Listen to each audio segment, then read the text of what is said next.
Tropics SC and the Major Arena Soccer League request that you refrain from tossing any objects onto the field. If a game ball enters your seating area, please return it to the nearest usher and do not throw it onto the playing area. Also, any spectator entering the field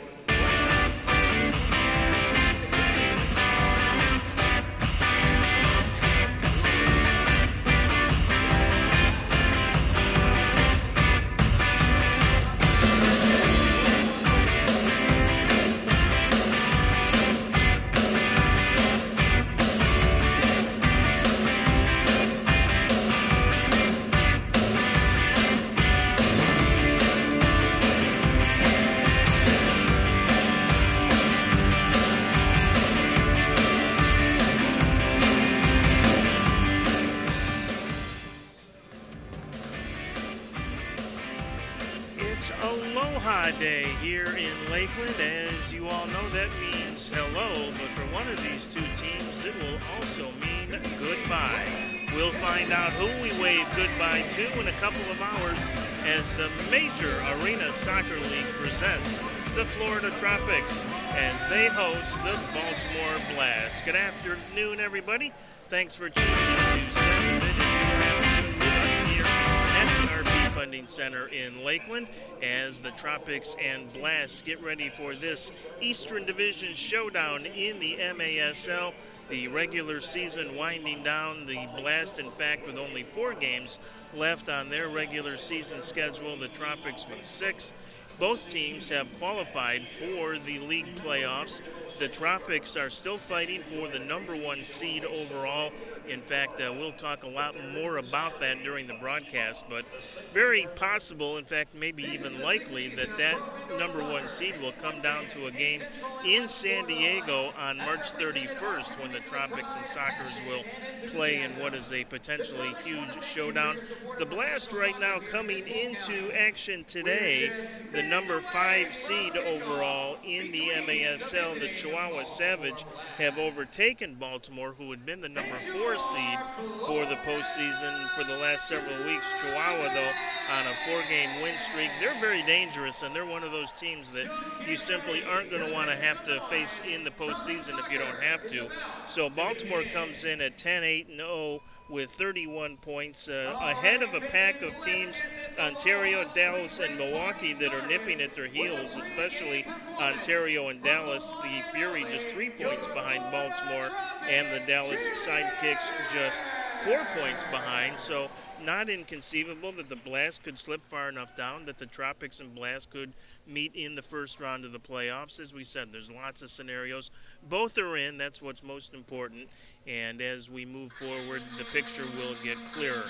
Joined as always by my friend and colleague Robbie Aristodemo, who knows a thing or two or three, if you will, about winning championships. He was a 3-time champion with the Baltimore Blast. Where are your rings, Robbie? I was going to ask you. You never wear them, so are they somewhere proudly displayed in the Aristodemo household? Yeah, you always take a lot of pride. My first one was against the Ambush way back when. Geez, I don't even know what year that might have been. 05, 06. But yeah, the great memories in the indoor game. Certainly back in the day, we would play in front of 15, 20,000 people, and we were just talking about the playoff coming up, and we would fully expect a full arena, when the Tropics host their first playoff game this year. But yeah, always proud moments. And we look at the Blast bench with Adado Neto and David Bascom, 2 of my teammates in those championship years are now assistant coach and head coach. Yeah, back-to-back championships for the Blast in 2003 and 2004. They also won one in 2006, 10 overall. And they were really the team to beat when the Tropics first debuted in the MASL in the 2016-2017 season.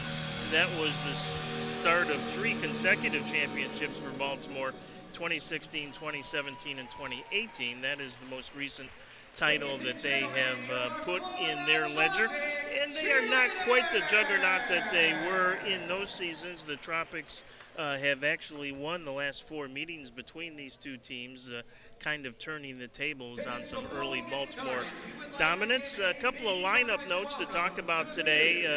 Not so much good news for Baltimore in that Vinny Dantas, who was reacquired in a trade for with the Tacoma Stars, rather, is not in the lineup here this afternoon. Still kind of getting his affairs in order in having to move back from the Tacoma area all the way back to the East Coast. So Dantas not in the lineup this afternoon. Ironically, of course, he played here on this very turf last Sunday and had 2 goals for the Tacoma Stars. They did acquire Baltimore, a former Tropics player and a pretty good one, in defender Stephen DeRue, a veteran defender, kind of a stay-at-home guy, although he does have 21 career goals, and to this day is still the only Tropics player ever signed that has MLS experience. He played with DC United for a couple of seasons back in 2006 and 2007, and he is in the lineup for the Blast this afternoon. In goal for Baltimore, no William Benzela. He did not make the trip. It'll be Mike Zierhofer getting the start, and that is not necessarily terrible news if you're a Blast fan. Been very impressed, in fact, with Zierhoff. If Benzela was the past and the present, Zierhofer may be the future. He's appeared in 6 games with a record of 4-2 and a very respectable goals against average of .454 and a very nice save percentage of .755, and those 2 numbers significantly better than Benzela, in fact, on the season, who has started about twice as many games. So it'll be Mike Zierhofer in the goal for Baltimore this afternoon for the Tropics. As you know, they're I don't want to say trying to find a goalie. They think they have 2 good choices, Robbie, in Brett Petracek and Rainer House. Both have played well since kind of starting to alternate games a couple of weeks ago. It'll be Brett Petracek's turn this afternoon, but the Tropics will cast their lot with one of those 2 guys, and the competition, if you will, between the 2 seems to be paying maybe some dividends that both are actually playing very well. No, I think it's great for Coach Clay Roberts. He's got 2 basically number 1s that he feels very confident with, and I think the challenge is going to be, who plays in those big playoff games when they do come. And I think right now it's about giving each keeper the equal opportunity, and I think you're going to have to just go with what you're feeling and what keeper's going to do the job in the playoffs. But certainly very fortunate with having 2 top-level keepers. Well, it'll be interesting to see how it all plays out, and both guys will get a chance to, as we said, show their wares, if you will, and will really determine the outcome, I think, just based on, unless there's an injury, will really determine the outcome themselves just based on their play. And it'll be interesting to see how it all plays out. I think once you get to the playoffs, you kind of pick a number 1 and you go with that person. Of course, the playoff format is the same as it's been in previous seasons, and that is a home and away, a best of 2, if you will. So the Tropics will have guaranteed home field, if you will, for that second game and a mini game, should they get that far in the playoffs, at least for the first 2 rounds. And of course, the Tropics have never had a home playoff game in now their 6-year history. The Tropics were on their way to the playoffs in 2018 or 2019-20. That season at 18-3, they were the Eastern Conference champions, but of course the COVID pandemic hit and canceled the rest of the regular season and all of the playoffs.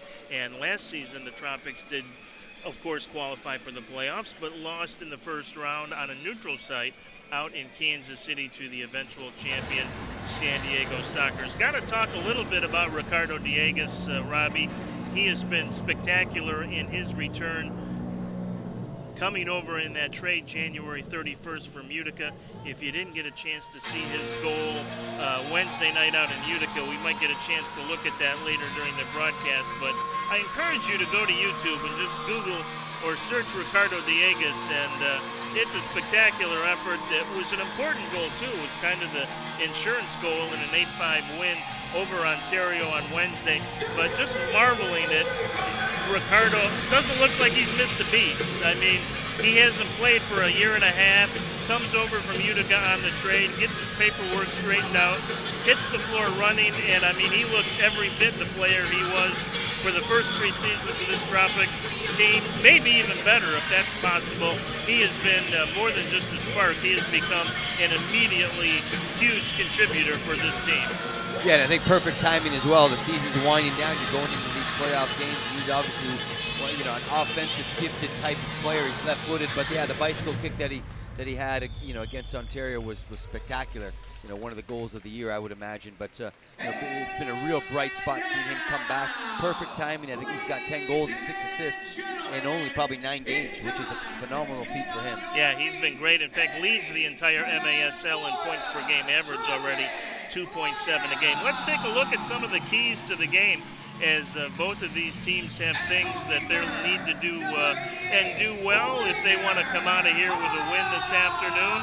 And really, when you talk about Baltimore, you talk about a couple of their big players. Lucas Roque is really their best player, but Tony Donatelli has always been a thorn in the side for the Tropics, and those are the two guys, number 8 and number 11, that Florida's going to need to follow and know where they are on the floor at all times. Yeah, I mean, again, and Blast have the tradition of, you've got 2 people on the bench. You mentioned Adado Neto and David Bascom. They've got a ton of championship and indoor experience, so they're going to lead that young core group. There's a lot of pedigree on this team, so I would imagine they've got a dynamic duo in terms of their point leaders. And unfortunately for the Blast, as we said, Vinny Dantas, yeah, he's back, but he will not get a chance to re-impress the crowd here in Lakeland. And William the Great, well, he has been one of the great goaltenders in the MASL in its history, but he's not here either. So the two guys that we kind of figured would be key to the Baltimore attack not here, which is certainly good news if you're a Florida Tropics fan, but not necessarily a Baltimore Blast fan. And you take a kind of look at the other side of the ledger, some of the keys for the Florida Tropics as they come into this game with a record of 16-1-1. For the Tropics, lose the lag. And that is, they had to fly out west to Ontario, play a game Wednesday night on the West Coast, and immediately turn around and dress here tonight. Not real difficult, but that's kind of a unusual schedule, and maybe the legs could be a little heavy early on. No, certainly. I think you're right. I mean, you got West Coast, East Coast flight time. You're looking at a 5-6 hour flight time, plus the day of getting to and from the airport. It turns into be a 10-12 hour travel day when it's all said and done. So, yeah, possibly first quarter jitters, some heavy legs, and they've got to feel their way into the game. But I think that's certainly going to be something to keep an eye on. And as we mentioned, Ricardo Dieguez, 6 games since the trade, 10 goals and 6 assists, averaging 2.7 a game, and that has really been key. A couple of the angles to the game, if you will, to talk about that I think will be important, and we've touched on that as well. But the first thing is kind of the keeper capers, and that is who is going to win the job in goal for the Tropics coming down the stretch here. It's really, I think, open. I think Clay Roberts, the head coach, has an open mind. I think he will pick the guy he thinks that gives them, obviously, the best chance to win.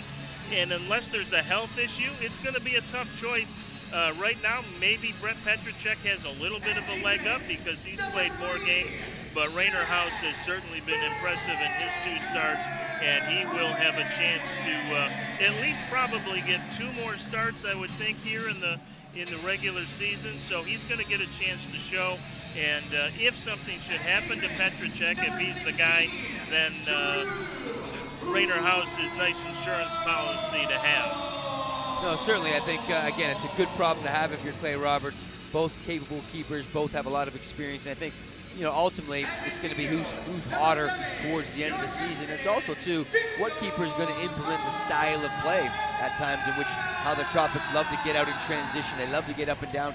And sometimes one keeper plays to that style. So I think it's still too soon to tell because we haven't seen so many games from both keepers.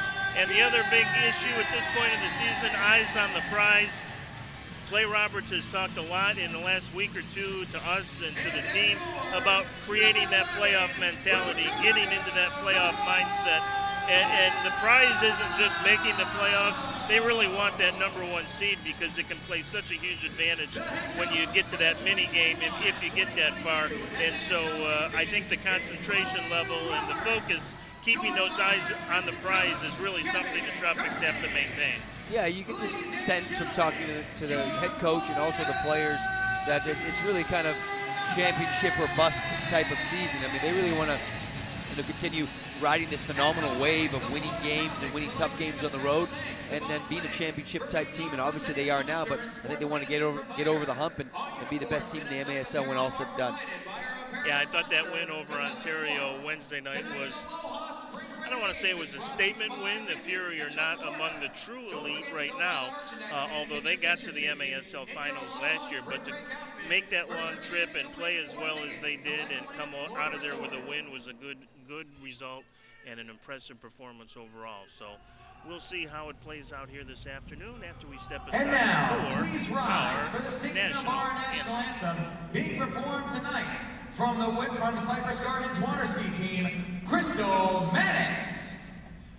Oh, say, can you see by the dawn's early light what so proudly we hailed at the twilight's last gleaming, whose broad stripes and bright stars through the perilous fight. Oh, the ramparts we watched were so gallantly streaming, and the rockets red glare, the bombs bursting in air, gave proof through the night that our flag was still there. Oh, say does that star-spangled banner yet wave o'er the land of the free and the home of the brave? Yeah, if you ever get out to the Central Florida area, Greater Lakeland area, check out the Cypress Gardens water ski team. They're out there on the floor for the national anthem, and they are still together despite the fact, of course, that Cypress Gardens is now Legoland. But the ski team, the very famed ski team, has stayed together, and they actually do monthly free shows in Winter Haven. I believe it's down on Lake Silver, and it's usually the first or second Saturday of every month.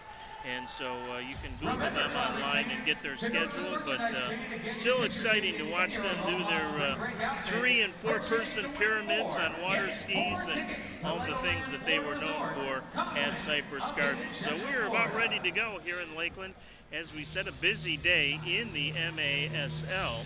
In fact, 10 of the 12 teams in the league playing this afternoon, maybe none bigger than the game going on in Milwaukee this afternoon. The St. Louis Ambush and Milwaukee Wave right now tied in points for that final wild card playoff spot, although based on some of the tiebreakers, Milwaukee actually would hold the tiebreaker. But at the moment, St. Louis was off to a very good start in that game. They had a 3-0 lead early on.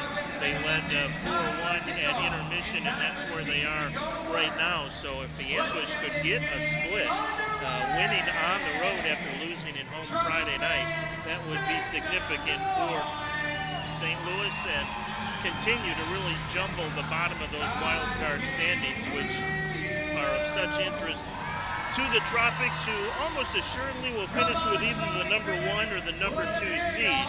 Kansas City would be potentially the 3rd seed, but they are well back of the Tropics and Sockers in terms of points. In fact, 11 points behind the Tropics. So unlikely that Kansas City would be able to catch Florida, even though both teams have 6 games remaining.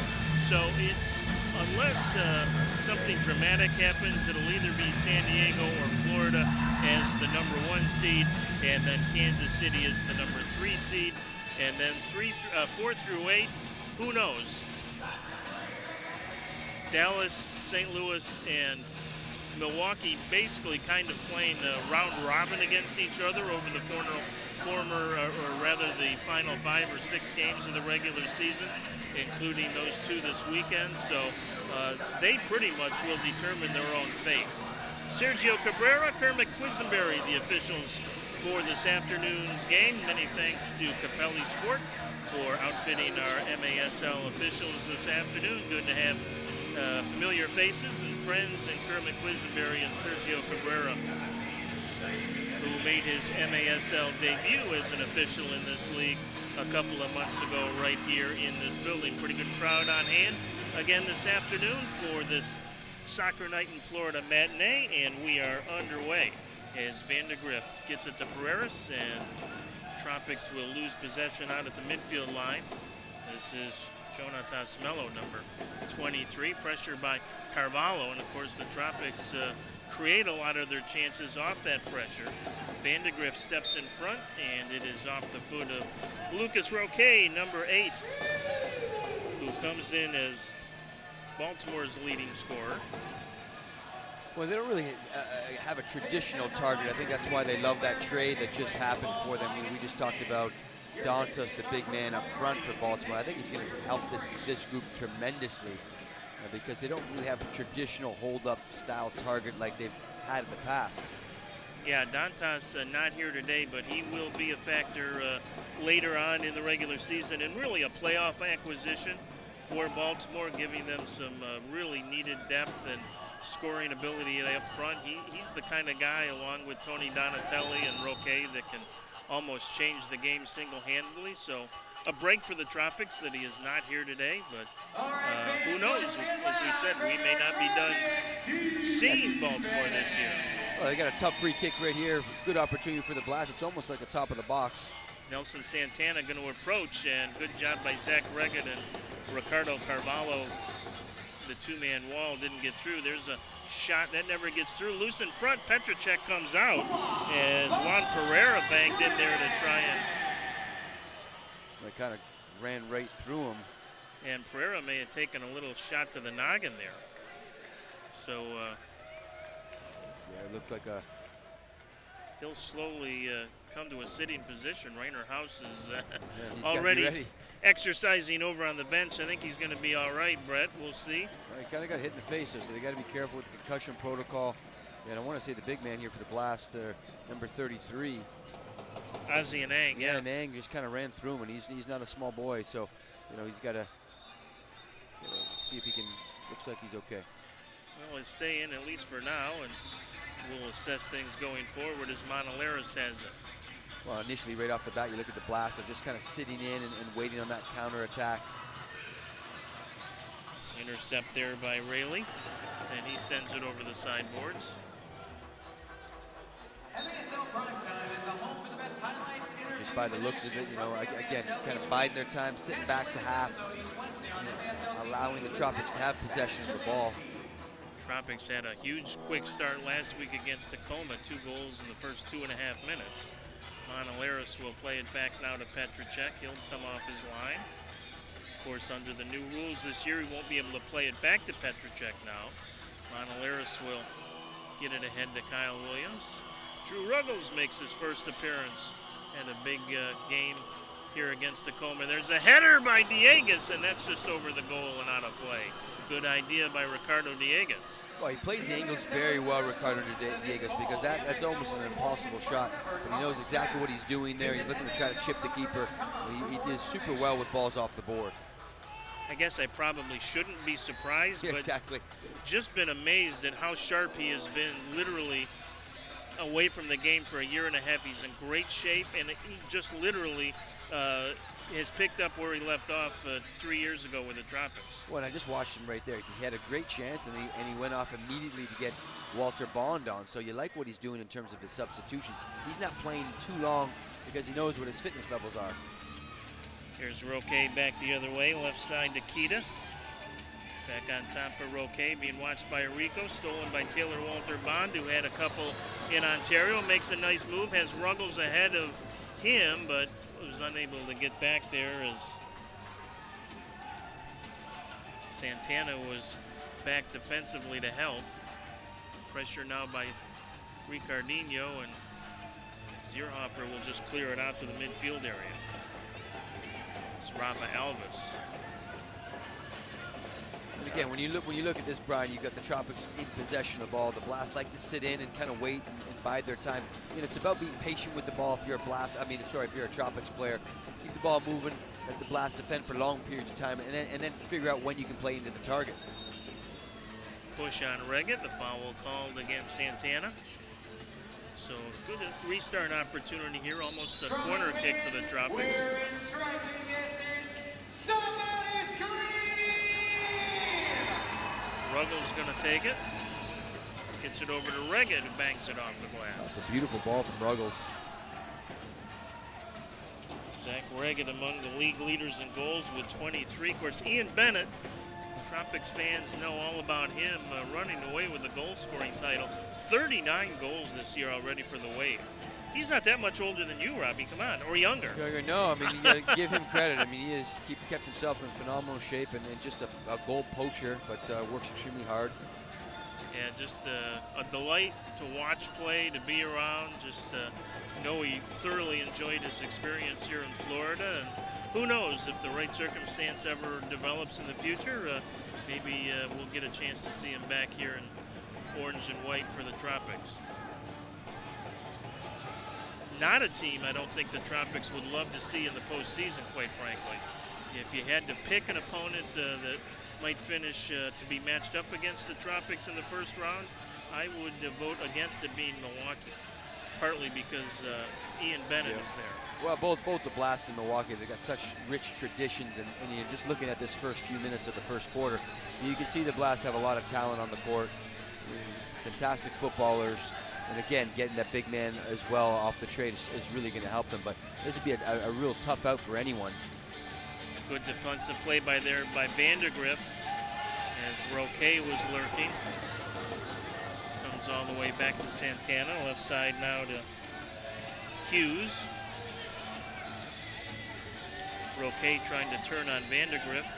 Well, you can see Roque, for me, is not really a traditional target, and I think that's something they're lacking. He's a phenomenal player. He may be better suited as a guy that floats as a second forward, but they don't really have someone that's a fantastic back-to-goal player that's a big, strong body that rolls defenders like we've seen last week. The big man that impressed me so much. Nick Pereira, Just phenomenal body. He's always fun to watch. Counter attack, Roque again right down the middle of the field. Nice defensive work by Kyle Williams, and then the block by Vandergrift. It'll be a corner kick restart here for the Blast. And we talked about it too, Brian. A little bit leggy the first quarter from that long trip to the West Coast, so it's going to take some time for the Tropics to get their legs going. This will be Mello on the corner kick restart. He's got Donatelli behind him. He's got Mike Diesel out near the top of the arc. There's a shot, good save by Petracek as Donatelli let the worm burner go. And I don't know if Petracek had a great look at it, but he got down to make the save. Well, and he's a sharp shooter, Donatelli. He's been around for a long time, captain of the team. Scores a lot of his goals on set pieces, power plays. Rico streaking off the bench, almost had a good chance there. Monolaris will bang over there with Donatelli now. Reggett in to help, and Zach Reggett comes out of there with the possession. Pereiras and Reggett leading the Tropics in goal scoring this year, 23 each. That is tied for 5th overall in the league. Victor is 3rd overall in points. That title still very much up for grabs. Total points, Bennett leads with 48. Frank Tayu, of course, with Ontario, 43. Pereiras with 42. And Pereiras has played the fewest number of games amongst those three, so he's just one big game away from being right there. Here's Reggett, a little back heel to Rico, but that was a nice defensive play there by Mello, and then the foul is called as Ruggles takes down Anang.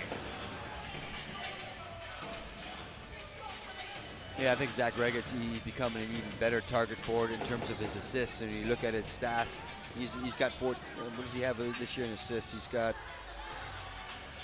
quite a few as a target forward, and that's a part of his game that's really developed.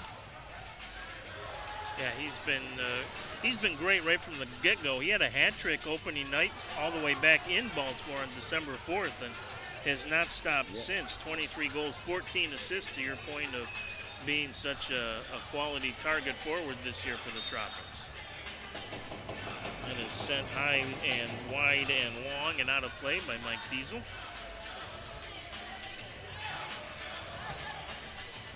Really a nice rebound year for Reggett. Kind of struggled pretty much all of 2021 with injuries, and I think that kind of got him down mentally, and then really worked extremely hard in the offseason and was, to some perhaps, maybe even a surprise pick to the U.S. national futsal team that played in the 2021 World Cup. And I think that had a lot to do with his resurgence, that and his health. Here's Diegas back to Sandoval. Sandoval with a shot. Zierhofer gets a hand on that one. Might have been going wide, but Zierhofer was not going to take a chance. Oh, he's a big keeper as well. He's got long arms. Yeah, he's got that Van Zela size, right? He's kind of built like William.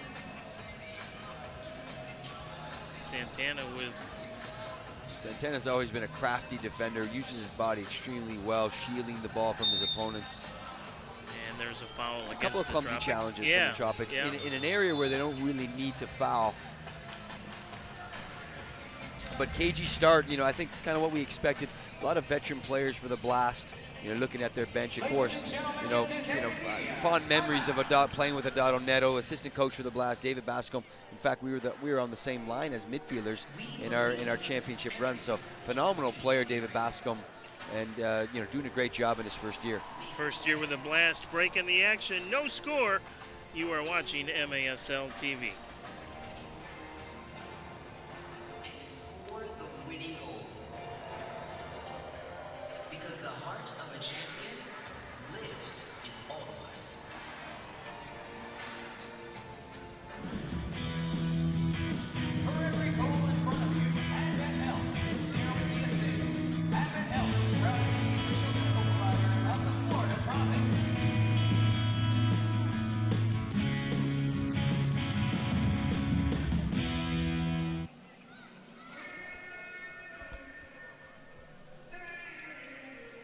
Back here in Lakeland, still looking for our first goal of the afternoon. In fact, I wouldn't say either team has really had a great bona fide chance in the first almost 8 minutes. I mean, the Tropics, who are the highest scoring team in the MASL, I don't think Zierhoff has been tested much. That one dive to his right on the shot just a minute ago, but kind of a slower start than we're used to seeing from the Tropics, that's for sure. Yeah, and I think that part of that is the tactics from David Bascom and the Blast. They're really sitting in for the most part. I've only seen them really press one time in this first quarter, in the first 8 minutes. For the most part, they're dropping back to the halfway line and allowing the Tropics to have possession of the ball, so you're shrinking the space for the target.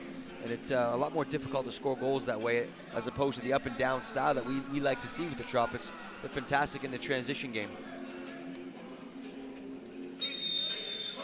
Baltimore possession here. And conversely, Baltimore, who's had maybe the better run of play here overall in the first 8 minutes, they haven't ultimately created many great chances themselves either. Good defensive play by Arico there, and this will stay Baltimore's ball. Yeah, and it hit the board, so it shouldn't be top of the box. It looked like a deflection. Yeah, I don't think so. That's Baltimore wants that, but they're going to say no. Properly so. Well, I've also been, just a nice defensive play from Arico. Been impressed with him this year. Been very solid. Not picking up too many blue cards. Doing a great job in the offensive third of the field, scoring some timely goals, and overall defensively been very solid. Yeah, we didn't mention that in the top of the show in terms of keys, and it will play a bigger role perhaps in the postseason as Zierhofer comes out. Collides, here's a shot on goal. Oh, wow. Score! Taylor Walter Bond makes Zierhofer pay. Just a cool, calm, collected finish from Taylor Walter Bond. Keeper comes way off of his line. Misreads it, collides with his own player, and Taylor Walter Bond, just a nice chip shot into the corner. Beautiful goal. Yeah, Baltimore's got no complaint on that, even though they want to push, but they're not going to win that battle. It was clearly the contact initially came between Zierhofer and his own man, and Mello and Santana both really unhappy that there was no call, but I think that was the proper the proper no call, if you will, because it was a collision between Zierhofer and his own defender that started that whole mess for the Blast. And Taylor Walter Bond, as you said, did a really nice job, and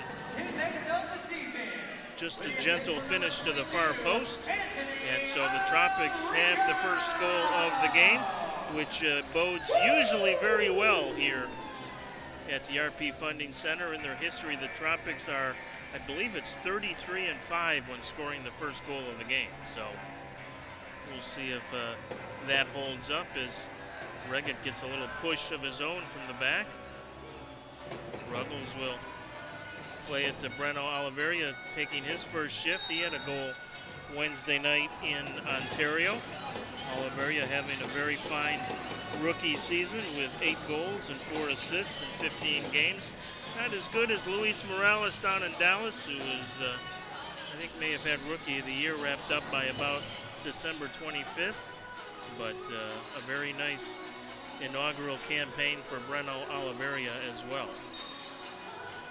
No, Breno's been a great acquisition. I mean, I like what he does. He can play at the back. You know, he's a guy that can pretty much play any position and do well because he's a hard worker. He's a good 1v1 player. He's got a hard shot. I like what he's bringing to the table for Clay Roberts. Came over from the M2 level last year with the Muskegon Risers, who, like the Tropics, will have their first ever home playoff game. That'll be Saturday, April 2nd up at Mercy Health Arena in still cool Michigan. But good luck to the Risers. Yeah, just looking at Monteleris there again, just always just very steady Eddie at the back, and you know we don't mention his name enough, but leads the team in blocks.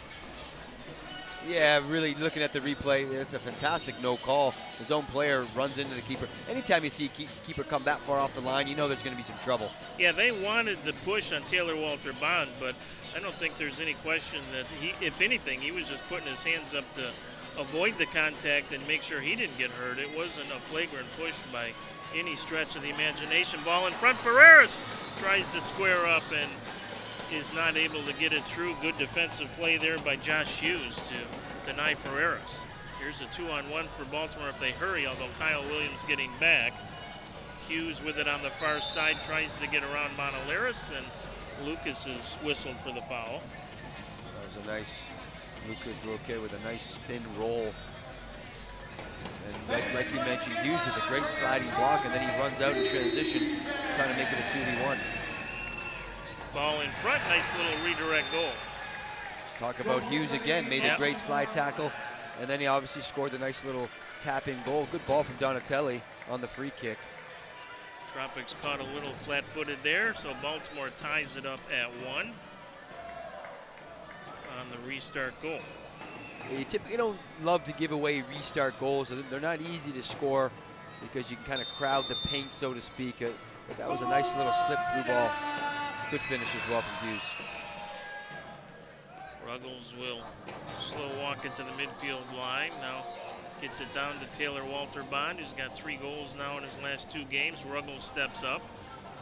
Good play by Ricardinho to let it go through to Ruggles. Now Rico with it.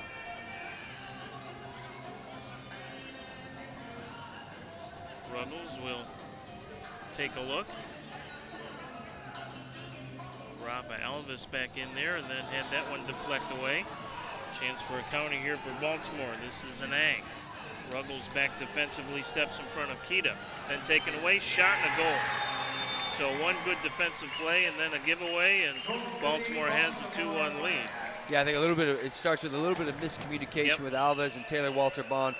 Is the target forward checking into the gap, or is he looking for the ball in behind? Obviously, turnover, transition moment, and a nice finish from Mello. Yeah, I mean, it looked like Baltimore was going to have a very significant odd man situation. Ruggles got back, and it looked all of a sudden innocent, and then got very nasty again very quickly for the Tropics. There wasn't much in it in terms of what the Baltimore Blast did there. It wasn't a great build-up. It was a little bit of confusion, kind of a redeflection off Ruggles, and then a goal. Reggett will lose it to Mike Diesel. Taken away now by Carvalho. He tried to play it off the boards in front. That never got through. Always been a big fan of number 22 Pereira. He's such a good, technical, talented player. Carvalho Some fancy footwork, takes the shot, then blocked defensively by Pereira, your man. Well, yeah, no, he's had some great years with the Blast. Super exciting 1v1 player. I know he's had a couple of significant injuries over the years, but one of their most talented attacking players. Look at that last Baltimore goal, as we said, kind of the defensive lapse, if you will, there. Carvalho. Here's Oliveria, leaves it for Ricardo. Carvalho with a shot right on. Zierhofer with a relatively easy save. And a good look at it from distance. Back the other way, here's a chance.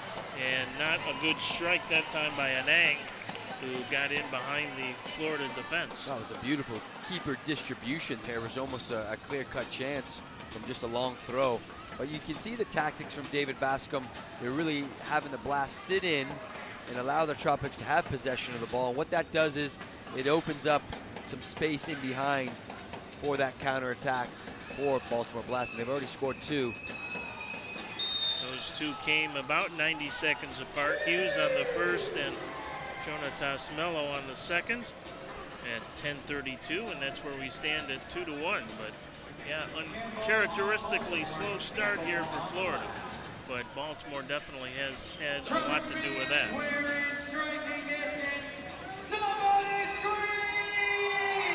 Kyle Williams going to direct a little traffic on the restart. Yeah, only one on the wall. Oftentimes you see one on the wall, you might as well just take a shot and test the keeper. Got it through to Dieguez, but Ricardo couldn't do much with it. Quickly back then is Anang now. Anang cuts to the top of the arc. Good defensive work by Kyle Williams to knock it away. And then the Tropics turn it right back over.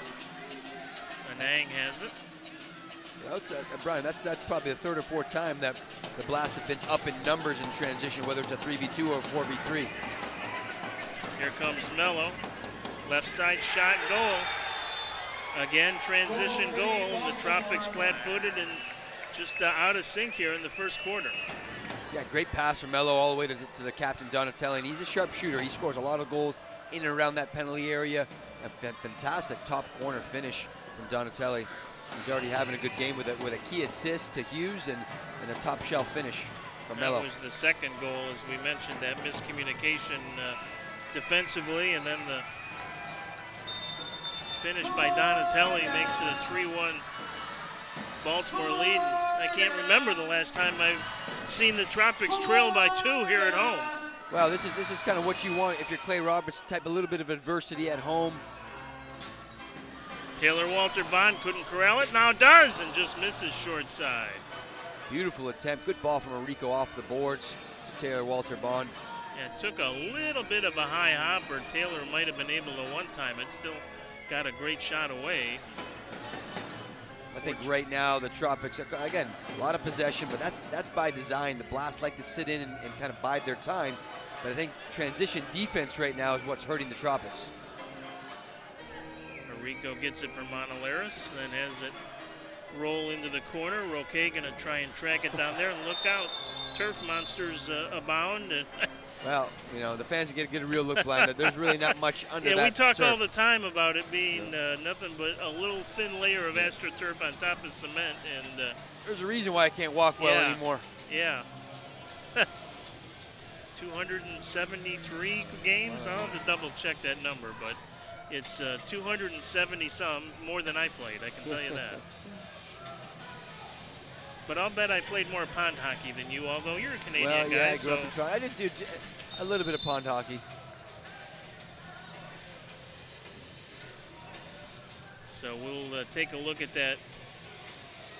Yeah, that's a little bit of a miscommunication. Yeah. You know, we look at that redeflection play from Hughes. Nice goal, good timing from the defender checking into the box, and Donatelli reading that two-man game.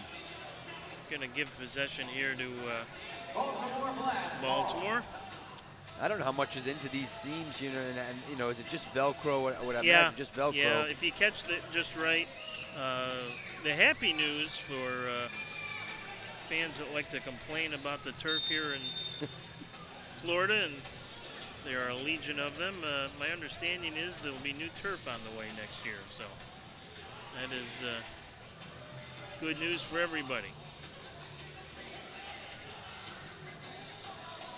Zierhofer with the long distribution again. This time Sandoval in the way, but unfortunately Tough one. Yep, did not head it in the direction that he was hoping for. So it should be a top of the box. Yeah, I do believe that would be, but Sergio Cabrera and Kermit Quisenberry are going to come together and talk about it. Well, Yoshio was by far behind the yellow line on the keeper toss. Unless there's a rule that we don't know about, if it comes from the keeper and you hit it out of bounds. But it should be top of the box. And they will amend the call correctly. Well, these are challenging because this is where the Blast can excel. They've got, right now, out of the 5 players on the field, there's 4 players that have significant experience in the indoor game. It looks like they're overloading the left side as well. No question about that. In fact, I think it's only Donatelli on the right side. Tropics, of course, with a 3-man wall here. Oh, that's Donatelli, and what a shot. He actually was on the left-hand side, and boy, that's a great strike by Donatelli. Not much you're going to do there defensively, and the Baltimore Blast having a great first quarter. They lead it 4-1. Well, fantastic start for the Blast. Great goal from Donatelli. Again, sharpshooter, scores a lot of his goals off of set pieces and power plays, and you can just see how accurate he is. That's a top shelf finish. Good feed as well from Mello. I like what they did on the set piece. They overloaded one side. Real simple play as well. Yeah, when you have a 3-man wall and you put 3 players to one side, that's math that does not work if you're on defense, and Baltimore able to take advantage as a sniper like Donatelli. He had a great look from about 20, 25 feet out. Wow, what a first quarter from Donatelli. 2 goals and 1 assist already for the captain. And if you're the Baltimore Blast, couldn't be more pleased about this start. And they will again create a turnover. Now Carvalho with it. Carvalho going to bang it off the boards. Reggett comes in to collect. Reggett waiting for some help, leaves it for Rafa Alves. Alves to Carvalho. Carvalho doesn't have anybody to give it to, so Reggett tees it up from about 55 feet. That never got through. Less than 1 minute remaining in the Final quarter. minute of the quarter here. Let's see if the Tropics maybe can steal one late and try and quell a little of this Blast momentum. Here's a shot by Oliveria that never got through as Anang stepped in the way. Yeah, Blast, again, sitting in like a veteran team and just kind of biding their time, collapsing, sagging, making it difficult for the Tropics to find their target forward. Alves with it again. This is the rookie Oliveira, back to Alves.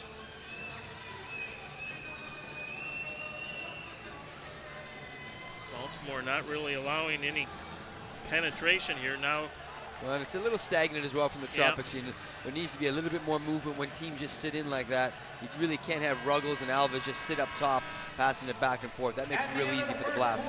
Yep, pretty lackluster first 15 minutes for the Tropics. Let's see if Clay Roberts has brought the matches and can light the fire between the first and second quarter. We will take you there in just a moment. It's Baltimore 4, Florida 1. This is MASL TV.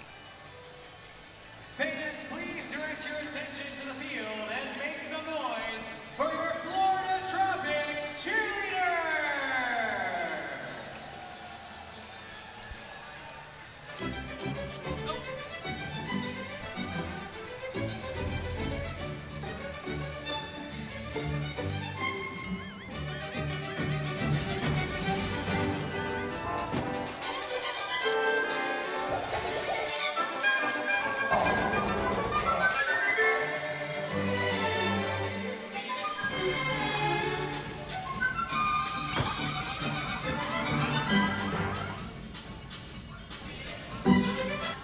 So after the Florida Tropics open the scoring at the 8:12 mark of the quarter, Baltimore responds with 4 goals within a span of just under 4 minutes. The first one came at 9:45 from Josh Hughes. The last one from Tony Donatelli at 13:25. And Baltimore leads it 4-1.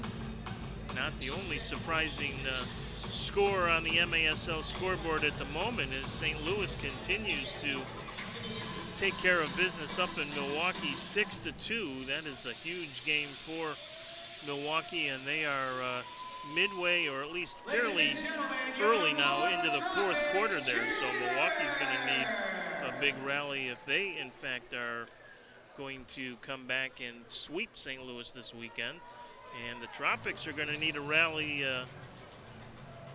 and have to really dig back into the record books to find out the last time the Tropics trailed by 3 at home at any point in the game.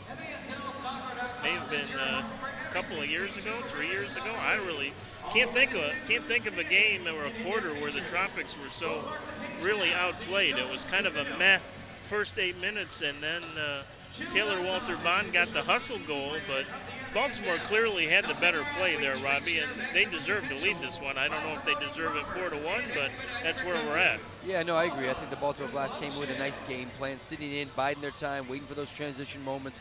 Of course, they've got 2 out of their 4 goals off set pieces, and one from Donatelli from the corner to Hughes, and the other one was on the top of the box. So sometimes games go that way where it's 4-1, but 2 out of the 4 have been fairly easy goals, really, if you look at them. And I think the Tropics, we talked about it, a little bit leggy the first quarter. I would expect the second quarter to be a little bit more up-tempo with a little bit more intensity from the Tropics.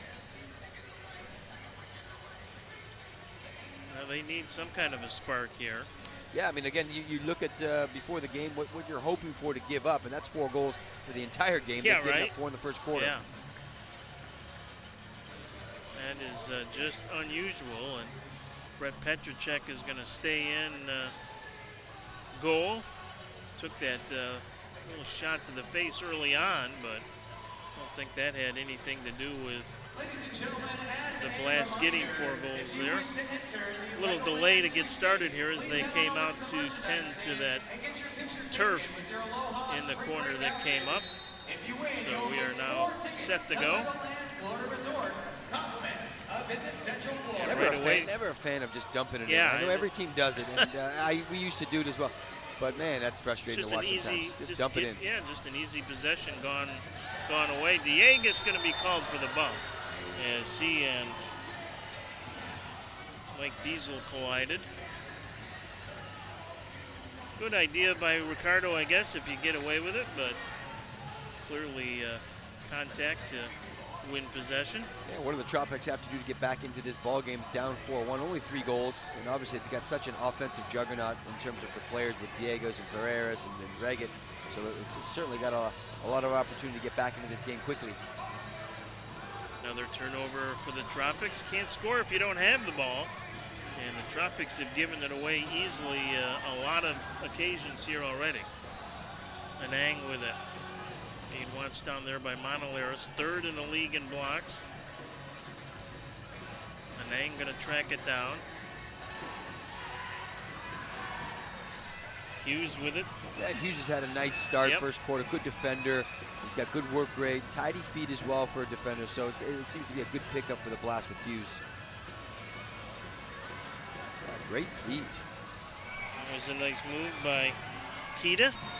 And then the foul was called. And delay warning against Baltimore issued. I think if you're a Tropics fan as well, Brian, you have had to have expected some sort of lackluster quarter. I mean, they've been in such a run of form. I mean, unlike you rarely ever seen. I know the San Diego Sockers are also on fire in the league, but the Tropics have just been phenomenal from start and until this point right now.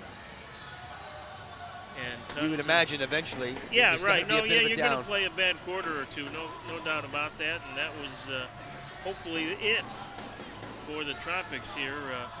As we said, need to really kind of take care of business and keep their eyes on the prize. And if they don't rally here this afternoon, that game in San Diego might not mean nearly as much as kind of what it looked like it might. Of course, the Tropics still have 3 more games on the road to play before they get to that one in San Diego, with stops next weekend up in Harrisburg and Utica, and then the Wednesday night game again in Ontario on the 30th before that potential showdown against the Sockers on the 31st. Tracked down by Roque. Ruggles takes it away only momentarily. Taylor Walter Bond gonna be called for the foul. Yeah, maybe maybe a slight push at from behind, but I like the hustle and work from Taylor Walter Bond. But again, I mean, Dave Bascombe, again, his job as a first-year coach, obviously he's been Danny Kelly's assistant forever, and he's been a player with the Blast organization. I can't tell you when his first year was, but he's been with that organization for a number of years. And I think, his main objective is to see if that Blast can peak at the right time. When you get to this point of the season, that's what it's all about. And it's kind of what Clay Roberts has talked about. Here's a shot, and Donatelli, or rather on the rebound, that's Rayleigh. Jeremy Rayleigh gets his own rebound and gives Baltimore a 5-1 lead. Would you think? Goal. Yeah, would you think at some point about making a goaltender change just to shake things up a little? It's a possibility. I think not that you blaming Brett here, but those are some of these finishes are top corner finishes. But that knock that he took in the first quarter could be affecting him a little bit. When we talk about concussion protocol. But I think more than anything, you're giving the attacking players for the Blast some wide open pinpoint shots. Yeah, I mean, all season long we've talked about how Tropics opponents have been a step slow. It's the Tropics today that have been that step slow, and that's just not something you're used to seeing at all, as Reggett's muscled off that one. Well, a lot of the credit goes to the Blast. They're playing a very smart indoor game. Sitting in at the right time, attacking at the right times, really collective defending and attacking as a unit. Long ball down to Reggett, over to Carvalho. Carvalho with a shot, Zierhofer with a good save. Yeah, that looked like a push from behind as well. Yeah, it was a little bit. Tropics hoping for a call there, nothing forthcoming.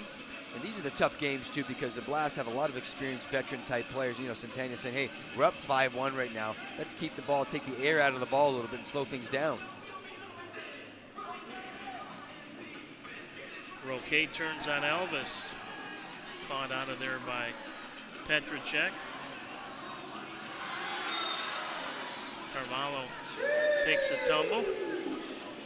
Tropics will get a restart near the midfield line. Yeah, and there's another thing too, Brian. When everyone collectively subs off at the same time, there's some tired legs. I mean, you can see that the West Coast trip has taken a lot out of them. They've had a lot of travel in the last 3 weeks, and it's kind of showing right now. Everyone's just trying to get off as quick as they can, get their legs back under them.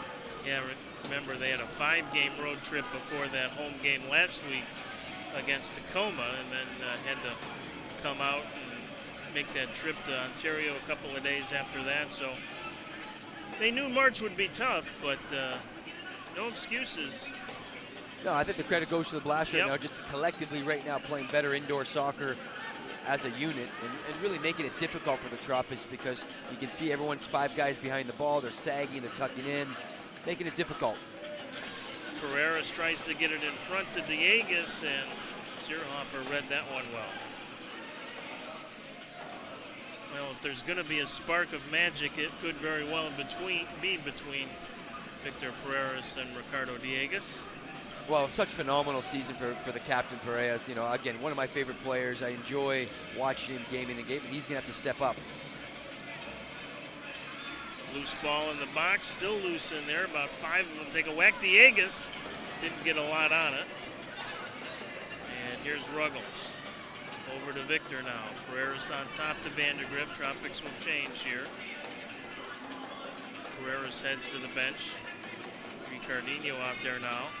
Off the boards, but that one was not well set up for the Tropics, and a harmless play right to Zierhofer. I think sometimes when players have so much time on the ball, they have a tendency to force it into the target. Rico's trying to play the ball off the boards. It's just the wrong angle.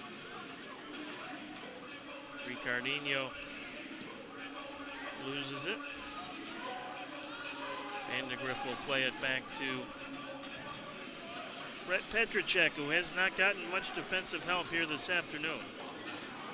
Ruggles with it. Rico. Yeah, it's a perfect storm. It's an indoor team that the Blast that doesn't like to press right now anyway. They're on the road, they're sitting in, and they're up by 4 goals. Ruggles gets it down to the Tropics goal scorer this afternoon, Taylor Walter Bond, and the handball is called. Tropics fans, we're in striking distance. these are situations where the Tropics got to find something on these dead ball situations. Can they come up with something? Because right now there's 2 in the wall. That means there's probably going to be, should be 1 free player. Maybe there's a little bit of a set piece. Looks like Zach Regan's coming in back post. Maybe play at the top. It'll be Anthony Arrico, the trigger man, gets it out to Ruggles, and he sends it up high out of play. So even the simple restart goes awry, and the struggles continue here for the Tropics.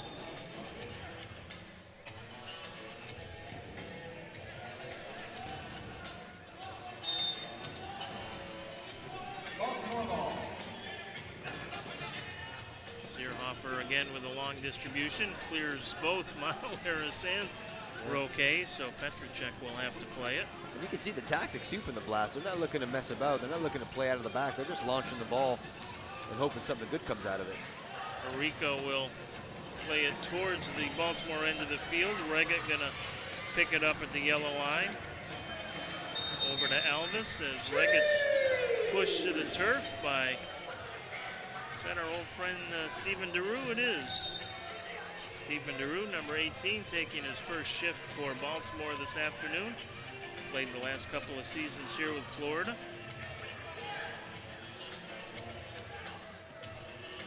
Long ball down to Reggett. Reggett off the end boards. Arrico making a run, but again, Searhofer plays it well. Oh, and anticipate a long throw again. Very direct style of play. Again, not what I'm used to seeing, but again, it's working right now for the Blast. Nice outlet ball to Breno Oliveria. 3-on-2 here for the Tropics. Oliveria going to take the shot off the sideboards, and again, Searhofer plays it well. Yeah, no, he's done really well. Long arms, big keeper. As he said, if Van Zela is the past and present for the Blast, Searhofer may very well be the future. Been impressed every time I've seen him play either in person or on MASL TV. Kyle Williams loses it. Here's a 2-on-1 the other way. Roque over to Donatelli. Shot, and that one just misses. Good job by Petracek to come out and cut the angle down just enough. Donatelli missed the hat trick by just 6 inches there. Well, that's a phenomenal play from Santana as well, breaking up the counterattack moment for the Tropics and to create its own 2v1 the other way.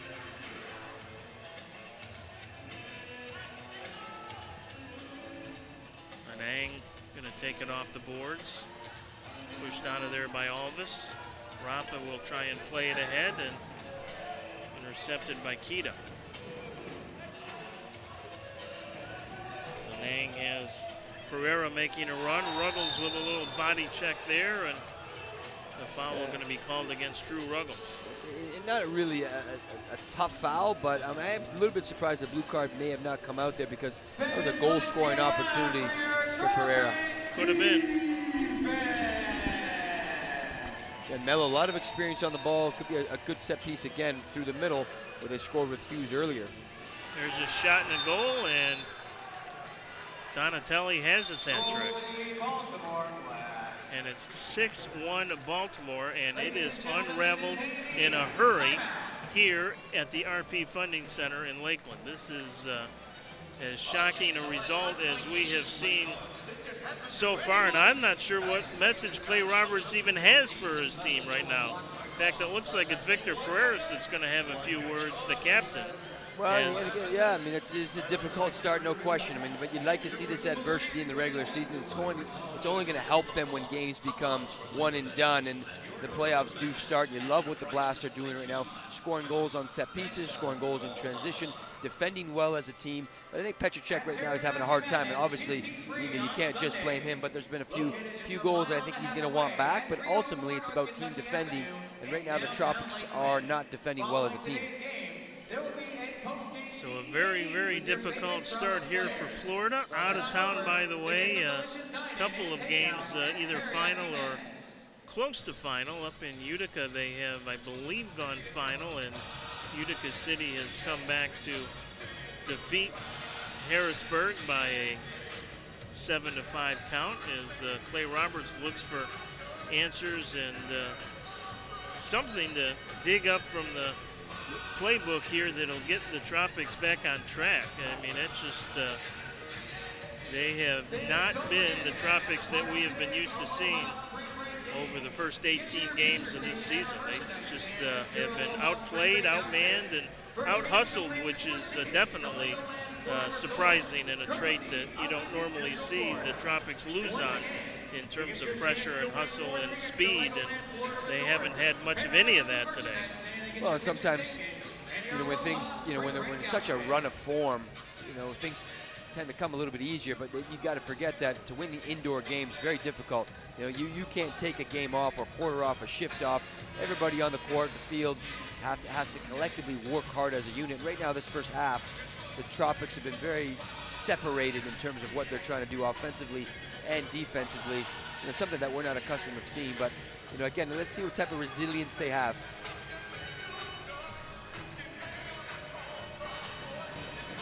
Well, they're going to have to dig deep here to go to the official Chris Arnold Tropics record book at halftime and see what their biggest comeback is in history. But down 5 here, still with almost half the second quarter to go, and obviously the rest of the ball game. So, ton of time to turn the tables, but the Tropics just have not come out here sharp or energetic, and again, for me, the Tropics do really, really well in the transition game, and the Blasts are preventing that. Yeah. There's not a lot of man-up situations. Blasts are getting 5 guys behind the ball. They're making it very difficult because they're so talented, the Tropics, with all their offensive players, and they're also very well balanced. But credit to the Blasts for sinking in and kind of eliminating those transition moments. Let's see if the Tropics can come up with something here on the restart. Comes out to Monaleris. Monaleris with a shot. Zierhofer with a good save there. Yeah, big body Zierhofer, making an easy, a hard save look easy. Right. That was not easy, and you're right. He was right there to get all of it and knock it up over the glass and out of play. I know the fans in Baltimore, they are excited by Zierhofer and his abilities, and you can see why.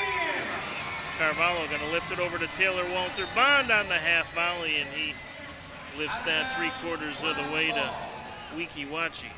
Well, that's a nice chip from Ricardo Carvalho to the back post for Taylor Walter Bond. Using his weaker foot, the left foot, difficult volley out of the air. They are in the waning seconds, by the way, up in Utica, who leads Harrisburg 8-5. That is not a game that will have any kind of real playoff implications. Is Petracek going to come out a little tentatively against Anang there and almost lost it, but Petracek did win it. Here's Arico back the other way and cleared out of play by Nelson Santana. Well, the strategy for the Blast in possession is dump it, launch it, and hope something good happens, and then score on some dead ball situations. And they've pretty much have a perfect game plan. That is working. They're late in the fourth in Milwaukee. The Wave still trailed, but it's only 6-4 now. A couple of late goals by Milwaukee making that interesting as they try and sweep St. Louis this weekend, but that would be a huge win for the Ambush. And I'm not sure which is a more surprising result. I think Baltimore 6-1 at this point is even more surprising than the Ambush going into Milwaukee and coming out with a win. Here's a little give and go to Carvalho. Carvalho taken down, somehow no whistle on that play. Yeah, Santana, I don't think he's ever fouled anyone, so I think he's very surprised. But he's a very much stay-at-home defender, Santana. You give him a lot of credit. He does well in possession, but I think that might have been a foul. Carvalho trying to get around the big man there. Zierhofer able to collect as he bobbled it for just a half a second off the foot of Ricardo Carvalho. Alvis with a good step up, and Arico collects. These are the opportunities, Brian, where the Tropics have to push the envelope a little bit. Those turnovers in the middle of the field, they've got to drive forward because it doesn't allow the Blast players to get back in behind the ball. And again, there was just like a moment's hesitancy at the midfield line by Anthony. And in the indoor game, that's all it takes to break up a good chance. And that has been the Tropics have just been stuck in second gear. It seems like right from the get-go. Well, and this is what a playoff game looks like. You know, again, you talk about playoff basketball in the NBA. Can you become a very good half-court type of team? And, you know, the jury's still out with the Tropics. Are they going to be able to break down teams that just sit in and wait for the counter? And those are always the most difficult teams to play against in any part of the world. And another bread and butter for the Tropics is their plays off the board, and they just have not executed those very well either. Here's Reggett with a long ball. Nobody in front as Kyle Williams was well late in getting there. Not Williams' fault. He was caught well upfield on the turnover. Tried to get into the play, but he's a couple of steps late there. Santana gets it over to Kita now.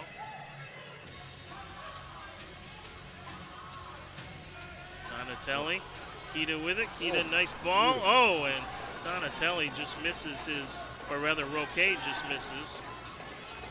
Just a beautiful slip pass from Kita. Really looks to be a talented, you know, kind of a raw attacking player, but really tidy feet. Good slip pass to the back post. And it was actually Josh Hughes that missed got an open the netter. pass. Yeah. And Hughes has had a great first half so far. Could have had a fantastic little slip pass from Kita. Not sure if you there's any Baltimore Blast player that hasn't had a fantastic first half, actually. They've all looked like all MASL here. Herrera with it. He'll circle back. Yeah, just a rare off day here so far. Shot by Daru never got through. A good block from Alves. Yep. He's a guy who steadily has grown through the years into a quality defender. He's a very good outdoor player back in the day with Ottawa, among others. Taylor Walter Bond, who actually opened the scoring, and then Baltimore has reeled off 6 straight.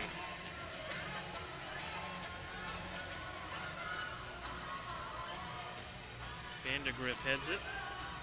They're winning a lot of second balls. Anytime a keeper just launches the ball every single time he has possession of the ball, you got to really fight for that second ball. And right now the Blaster are almost winning all the second balls from the keeper's launch. Those knockdowns, the Blaster winning. Ricardinho almost took it away. Manang then gets it to Rayleigh. Santana with it. Here boards to Josh Hughes. Santana will send it deep for Anang.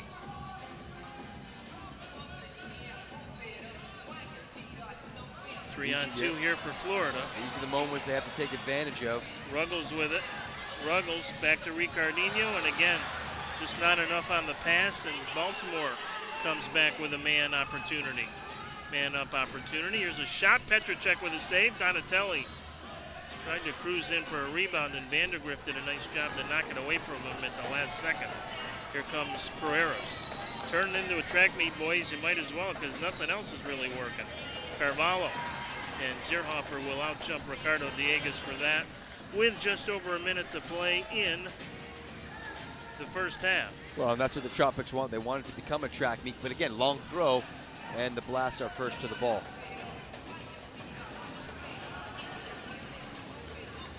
But that was a nice save from Petracek. We don't give him enough credit for that one. That was a great diving save. Dieguez takes his shot. Going to try and follow his own rebound. Still with it in front. Turns. Didn't get much on that one. Kind of a mini effort from what he scored in on Ontario. Kind of a bicycle scissors kick in that one. Hughes going to win that battle in the corner. Shot, and Vandergriff. Boy, that looked like a handball. They didn't call it. Again, anytime the keeper comes out of the box, I'm always worried because usually bad things happen. Once they hit him in the shoulder. Yeah, got lucky there. Yeah, you're a Tropics it was fan. close. Baltimore bench wanted it, that's for sure. Here's Alves down low. One last chance maybe for the Tropics. Probably not, as it's cleared out the midfield now. Montoleros going to track it down here in a hurry. Montoleros has got a big shot, but he'll chip it down towards Dieguez, who almost got the header. Here's a chip towards goal, and it just goes wide at the horn. Beautiful ball from Montoleros to the back post with only 5 seconds to go. Great chance from Dieguez. Unfortunately, though, for the Tropics, they could not convert. And that's kind of the story of the first 30 minutes. A day late and $1 short for the Tropics over the first 2 quarters, but that is only the half of it. The more to come sign is up here at the RP Funding Center, and as we know, in indoor soccer, things can change in a hurry. Let's see if the Tropics can find something in the locker room to get this one turned around in the third quarter. They'll need to do it in a hurry. Halftime here in Lakeland, it's Baltimore 6, Florida 1 on MASL TV.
So we'll see if the Tropics have any answers.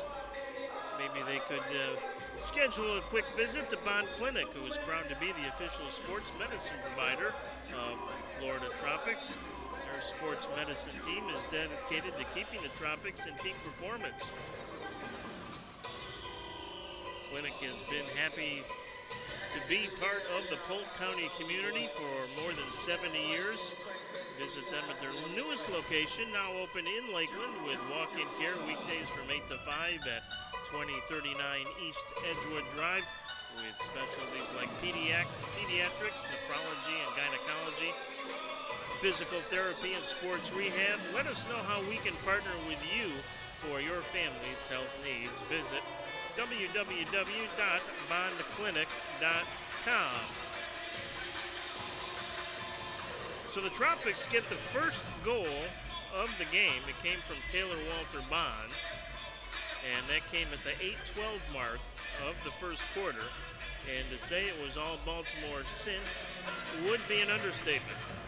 The Blast scoring 6 unanswered, and they lead it 6-1.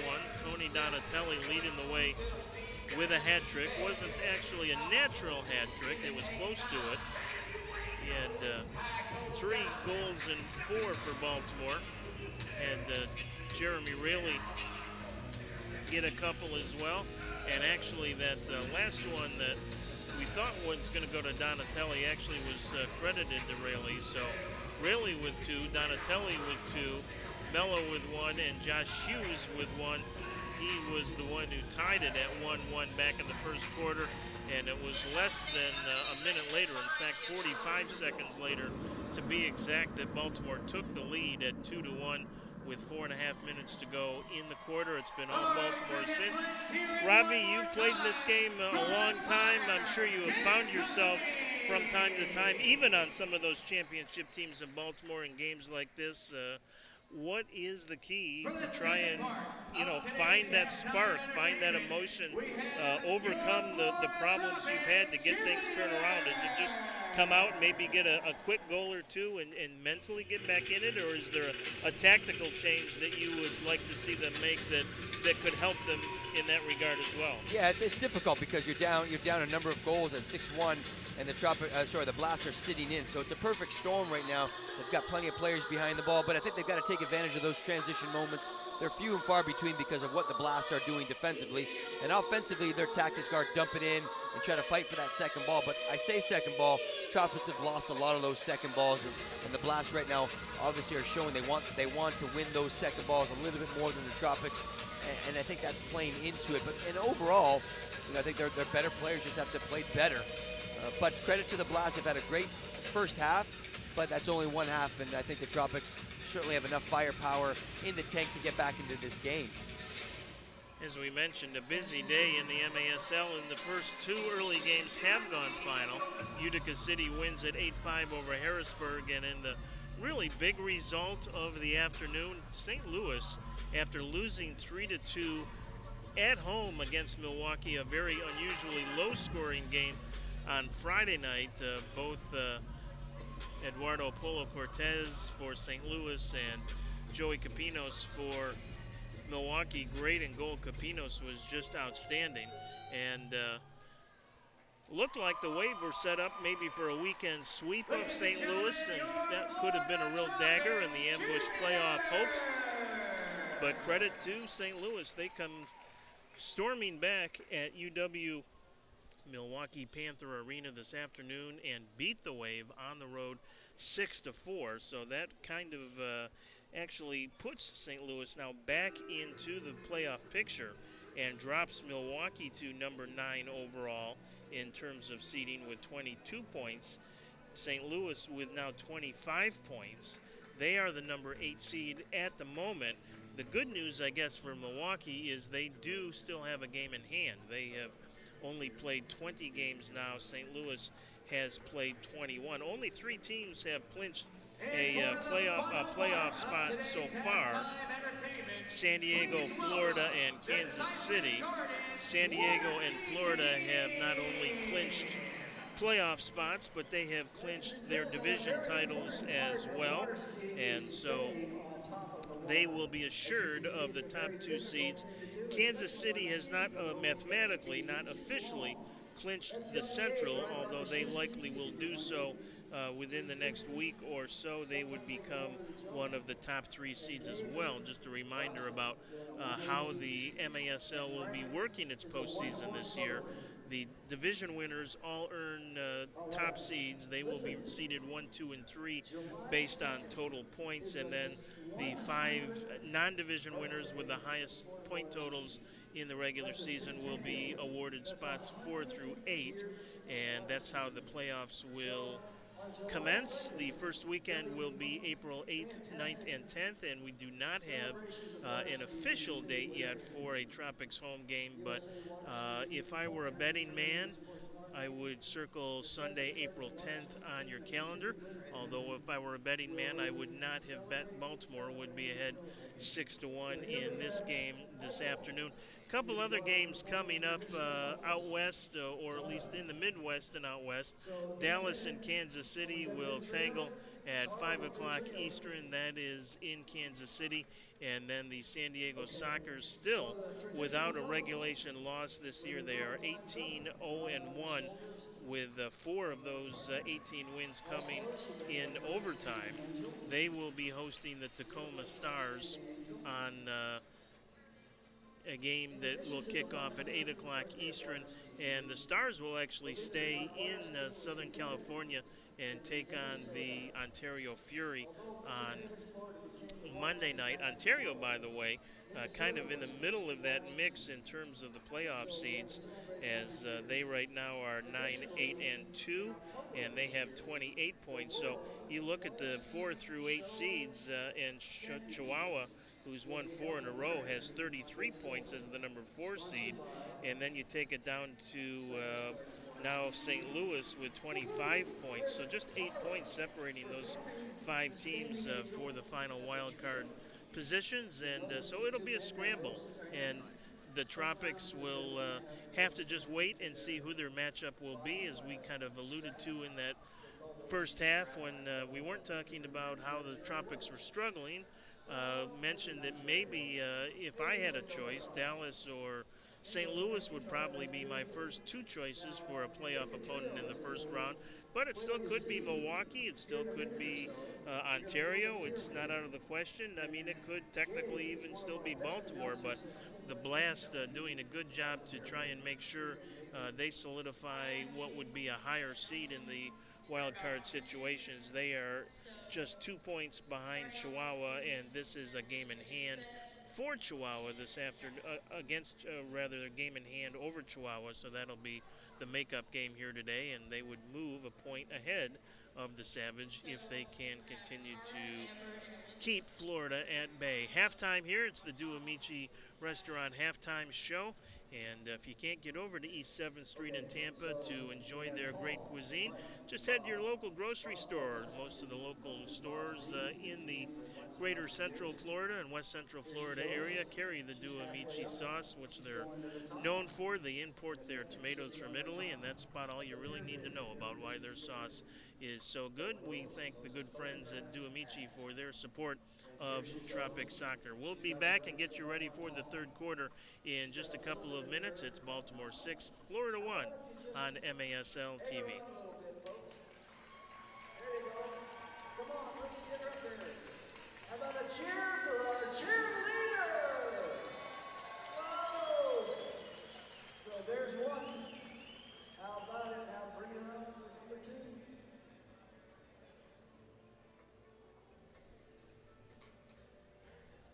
How do you like the pyramid so far?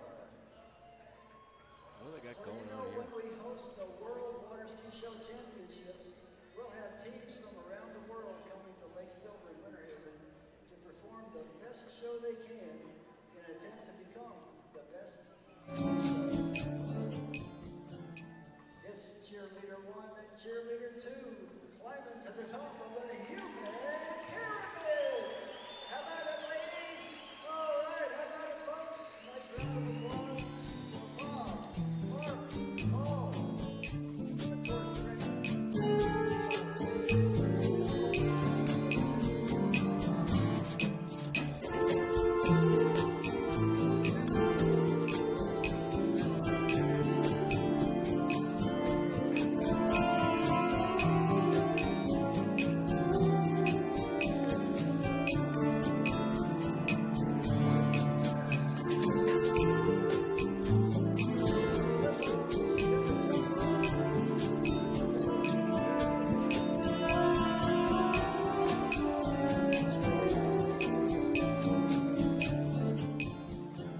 volunteering to participate in the pyramid.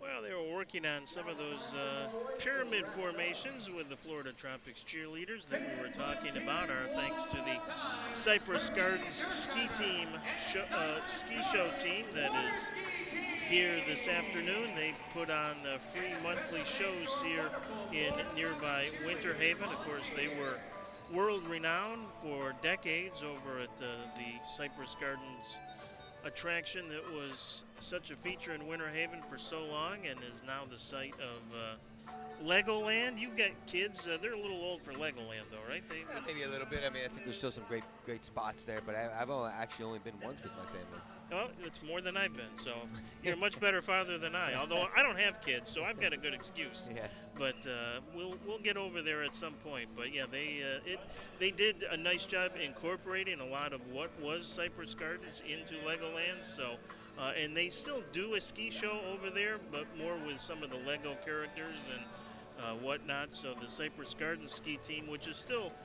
part of the Legoland show, but they put on their own separate show that is more traditional, and checking them out online to see if you can watch them build a pyramid on Lake Silver over in Lakeland. Well, Robbie, maybe that's one way to get going, right? Yeah. At my age, that's the only thing you can do is you got to hold on tight and enjoy the ride. You know, I still blame Clay for that, you know, asking me to come out and out of retirement and try to get my indoor legs going. But I actually had a really good time. I think, you know, I suited up. I don't even know how many games I helped the Tropics with, but the games that I did play, I really enjoyed. Yeah, I know we used to talk about you as being a coach on the floor, and was very, very helpful in the day to have you here, but we thought we'd have a little fun with that hey, whatever it takes, right? Exactly. Well, that guy looked a little bit, you know, I was punching a bit over my weight there. He looked like a monster target forward there, or something was going on. That was a big mismatch. Well, and you were getting your money's worth, too. I mean, there was no... Hey, no card there. I've never had a foul in my life. You know, it was no half-hearted effort there. So, well, we thank Robbie for his... contributions, and they might be able to use you still here this afternoon because they're looking for something to get the ball rolling, and you know, it's a crazy game, and so you keep taking shots. Now it's interesting. Rainer House is out here warming up for the perhaps going to start in goal here in the second half. We talked about maybe that as a strategy in the first half as kind of a momentum starter, but and it sometimes does. that's a psychological thing for the players. Well, and nothing that, you know, a lot of these goals Brett Petracek couldn't probably done anything with, but now you get a new keeper in, it gives you a little bit of a psychological advantage. I would anticipate a really fiery, intense second half, because I think up to this point, the Blasts have been better in pretty much every category. Obviously, being up 6-1, that's an easy statement to say, but a lot of the second balls, the 50-50 challenges, picking up the loose balls, the Blast that has been first, and really denying a lot of those transition moments. You know, I think right now that the Tropics are probably the best transition team in the league. You know, when they get out 3v2s, 4v3s, numbers up, they're lethal. And the Blasts have really prevented that for the most part. But I think the intensity has to be lifted dramatically, and just that little fiery attitude about the Tropics, they need to get back. Yeah, everything about the first 30 minutes here has been, if not surprising, or if not shocking, certainly surprising. And maybe we are underestimating Baltimore a little bit. That pedigree, that championship pedigree, they're celebrating their 40th season of professional indoor soccer in Baltimore. Well, and they look good. I mean, you know, and again, when you get the big man to come back from the trade, that's going to help them significantly up top with their hold-up play. Yeah, I mean, they're right. They're doing it with the South Dantas, who we thought we would see this afternoon, who was great last week here when he was with Tacoma. And yeah, they're doing this without Vinny, who steps in as one of their top 3 or 4 best players. Well, their keeper looks legit. It's my first time seeing him. I think, you know, if I can nitpick a little bit, I think defensively, you know, with their defenders, maybe one of their weaker points, and they're doing great tonight. I think what might be one of the reasons why David Bascom has their keeper, you know, toss the ball. They don't look to build out of the back. They play very direct, and they want to try to get the ball into their target, second forward, and their midfielders, which is really their strength of their team. So indeed, Rainer House will be in goal here to start the third quarter for Florida. And Brett Petracek's afternoon is done after not getting a lot of defensive help, and there was 1 or 2 certainly that he would like back on his own to have another chance at, but well, you know, I'm just looking at the keeper switch, and I think that's, you know, Clay Roberts probably makes a good decision there. But, you know, the Tropics are looking to build out of the back, where the Blast aren't. You know, there may be a few situations where the Tropics may look to play Route 1 a little bit quicker instead of building, and see if they can fight for something in the attacking third. Now, I might be missing him, but I don't even see Petracek on the bench here. So, well, you know, he did take a good knock in that first quarter, where it could be some concussion symptoms. Ferreras will play it down for Reggett. Great work from the referee jumping over the ball. Looks pretty agile. And Sergio Cabrera on the far side doing his impression of the Mexican jumping mean Carvalho shot goal! Their top players have to produce. That's just a fantastic indoor goal. Plays it into Victor Perez. Checks to his right, comes back to his strong foot, and fires it in the bottom corner. Great start, Brian. I was just going to say, that's exactly the start the Tropics need. Can they build on it now? They still have a lot of work to do, down 6-2, but we know this is an offense that can get them in the back of the net in a hurry, and so we'll see if they can build on that momentum. But what a great strike by Ricardo Carvalho. He just buried it. See, this is what I'd like to see once in a while. Tropics look to find that target as early as possible and see if they can build higher, quicker. Yeah, everything about what the Tropics need to do here in the second half needs to be quicker, and the quick start is what they wanted, but they will need to build on it, and plenty of time to do that. You don't have to get desperate. You don't have to take unnecessary chances. You just have to play your game. Here's Dieguez, takes a shot, and that will go off Santana, and it'll stay in play, and it's cleared out, picked up there by Arico. Arico ahead to Taylor Walter Bond now. Walter Bond leaves it for Dieguez. No room to operate, so gets it back to Sandoval, now to Alves. Down low to Diegas. Thought about a little give and go with Rico. Rico has that shot blocked by Santana, goes out of play. So we take a look at that shot by Carvalho. Yeah, this is a typical indoor goal. It's not an easy goal, but good communication between the two. Good chemistry, obviously, between the two veterans. I mean, that was just a step or two inside the yellow line, but well struck. Alvis tries to power one through Ozzy and Ang, and Ozzy did a good job to get in front of that one. He'll have a little welt from that shot. Alvis has as hard a shot as anybody on this Tropics team. I like to see Alves move a little bit more. He's a bit too stagnant for me right now. I mean, he's got such a good shot. If he can get himself a little bit higher, but I'd like to see him clear space to allow the midfielders to rotate around. Reggett. You know, we talk a lot about indoor soccer having a lot of the attributes of hockey and basketball, and that's one of the basketball attributes is movement off the ball. Here's a nice ball down low to Reggett, tries to get it to Carvalho, and he and Williams right there, but neither could get a shot away. Ruggles steps up and knocks it away for a moment. But yeah, you've got to create space.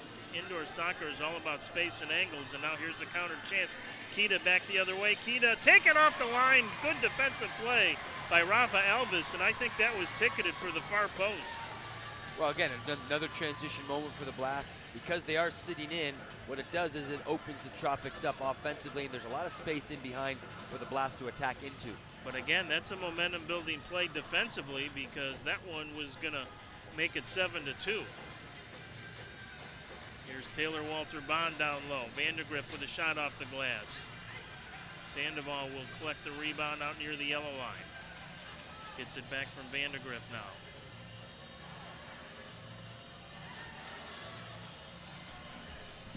Sandoval will chase it down.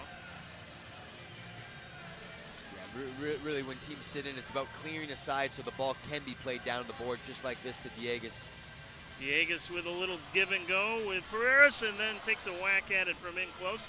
Pereiras with it again, trying to create some space. Pereiras off the boards, looking for Diegas, knocked away, but Vandergrift will again keep possession here for Florida. Right, you love the energy right now from the Tropics, really dictating the tempo.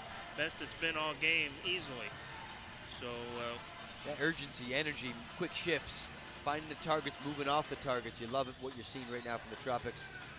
Seems like Clay Roberts indeed found the matches, at least for the time being, but Tropics will need to build. Wholesale changes here both ways. Part of the hockey influence of the game.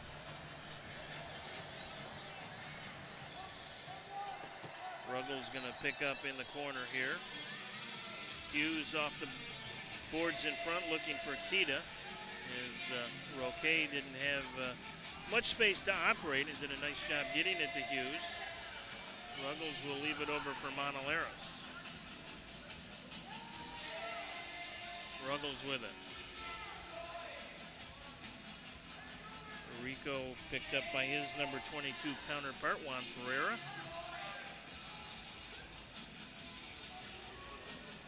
Roque gonna track it down. He's been fairly quiet today. Came in as Baltimore's leading scorer, but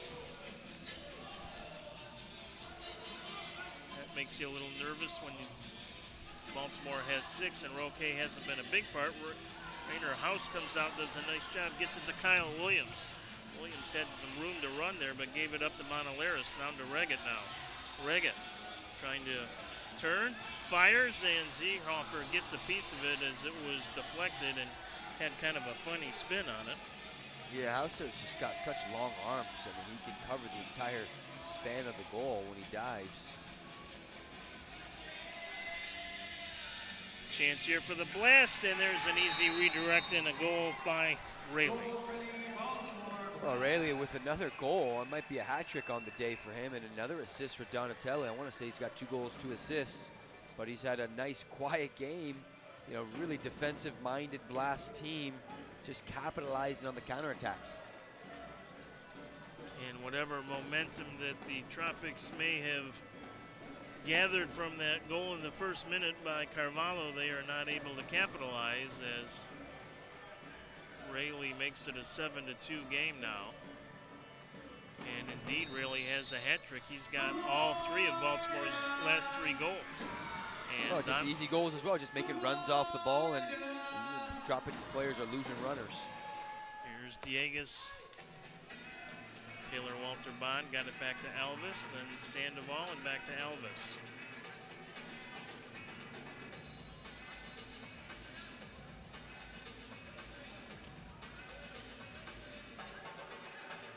Baltimore has kept pressure well outside the yellow line, as close to the midfield line as we've seen any team against the Tropics, and that has proven to be very successful. They are being very aggressive defensively. Diegas. Just not much space for the Tropics to operate. Down low to Diegas. Diegas tries to bang it off the board. Zierhofer does a good job and is able to finally pounce on it, and he is shaken up. Good keeper reading the ball off the boards. Diegas does really well, looking to do a little wall pass to himself, but the big keeper sprawls and makes, again, another difficult save look easy off the boards. By the way, Brett Petracek is back on the Tropics bench now. Zierhofer a little shaken up, looks like maybe the right elbow area. Zach Hausler is the backup today for Baltimore. No William Van Zela, who stayed home. But no William, no problem. Mike Zierhofer is played well in every opportunity that he's had this year, and doing it again against the best team in the league, at least offensively so far this year, in the Tropics. Elvis on the intercept, then turns it right back over. And Ang then loses it. Elvis going to try again here. A little unintentional interference by Sergio Cabrera. Here's Ruggles with it. Some light pressure from the Blast. You haven't seen that too much. They like to typically sit back and wait, bide their time. Down low to Rugged. Nelson Santana, the big body on Zach. Gets it back out for Vandegrift. Right side to Arico. On top to Ruggles. Now Anthony with it again. Back to Ruggles. Around the perimeter, the Tropics working it, but that's the key word, the perimeter. The Tropics have not been able to penetrate much. Now Reggett down low. Ruggles. Reggett with it. Reggett with a turn, shot. Beautiful One was turn. well wide. Good work by Reggett to create some space for himself that time, but was well off the mark. Here's Ruggles. Ruggles, little back heel try to Reggett, and just like we have seen most of the afternoon, that play is broken up. Jonatas Mello with the good defensive play. House will. Yeah, very predictable right now, the Blast. I mean, even though they're up 7-2, they've had a lot of counterattack transition type goals, a couple of set piece goals as well. You know, but if you're a Tropics player, I think you can anticipate what they're going to be doing in the attacking third. It's kind of direct route. As I see the keeper make another routine save, I would imagine that he's looking long. Taylor Walter Bond letting it go from outside the yellow line. Zierhofer with no trouble on that one. Vandegrift taken down by Roque. I mean, Roque doesn't even have an assist, much less a goal in this game. Yes, very surprising being the Right? leading scorer. So you've got to be, if you're David Bascom, you're loving this. Your top player doesn't have one registered point, and you're up 7-2. Much credit to the Blast here. They have just outplayed the Tropics from the middle of the first quarter on. Credit to Diegas. yeah. Ball in front, Sandoval with a redirect, and again Zierhoff gets big, and Zierhoff are able to make the save. Long outlet, too tall for Anang. Sandoval will play it back to Rainer House, who's in the game in replacement of Brett Petracek as the Tropics trailed 6-1 at intermission. Here's Pereiras, he's been quiet. Had a 12-game goal streak broken last week here in the win over Tacoma. Started the streak with a goal in Ontario. His house comes way out, and he should be able to get back. Yeah, I don't know why he didn't grab it the first time. I think he could have. Maybe didn't think he was all the way back in the box. So yeah, that was a little bit of an awkward play, but again, another transition moment. This is just a typical possession team with a team that sits in. You're always going to give up those transition moments. You just got to figure out a way to capitalize offensively. Ferreras with a shot in front. Reggett couldn't find the rebound. Yeah, it's like the two teams have switched personalities. All the transition moments usually belong to the Tropics, or most of the good ones. And they have had very few of those today, hardly any that I can think of. Here's Alvis. Alvis with a shot. That one never got through. It's been Baltimore with probably 75% of the transition opportunities today. Well, great block from Santana. I mean, again, he's such a steady defender, Santana. I don't think he's left his own yellow line. I haven't seen him really push anywhere in the offensive half. Certainly not the offensive third. Very defensive-minded, the Blast today. It's working. Their keeper's a big, big keeper. Covers a lot of ground. Really impressed with what he's done so far today. Yeah, and he's gotten some good defensive help where Rainer House and certainly Brent Petracek, not so much the case for the Tropics. Timeout on the floor here in the third quarter. We'll step aside as well. It's Baltimore 7, Florida 2.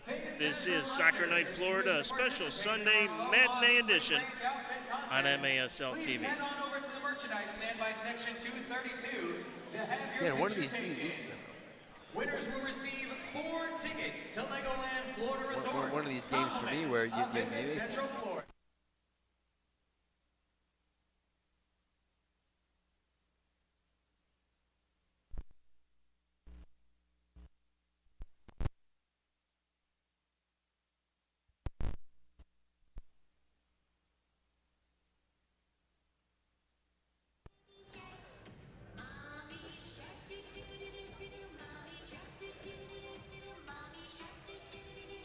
(7-2) Blast, 4:25 to go in the third, and we were just talking, Robbie, a little bit about strategies that you might think about at this point, and might be a little early. The Tropics would maybe like to see if they could get maybe 1 or 2 here before the end of the quarter, but at some point pulling the goaltender for a full-time 6th attacker, if you will, for most, if not all, of the fourth quarter might be something that Clay Roberts could employ. I mean, it's obviously very high risk, but you know, nothing else has worked.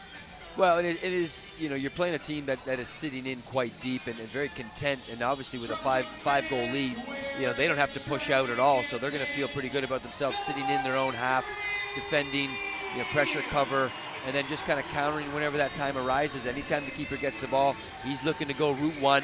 So that may be a situation where Clay Roberts picks and chooses when he pulls the keeper. But yeah, they've got to get themselves back into it in this third quarter with at least 2. Another good defensive play. That one was Juan Pereira blocking the shot on Alvis. Pereira's going to move up here. Victor with a shot. That one misses short side, and using that big wingspan, or Mike Zierhofer will, and that threat. Pereira's on the takeaway. And then knocked off his foot by Hughes. And Hughes calmly plays it back to Zierhofer, who was pressured by Diegas. Just cleared it away.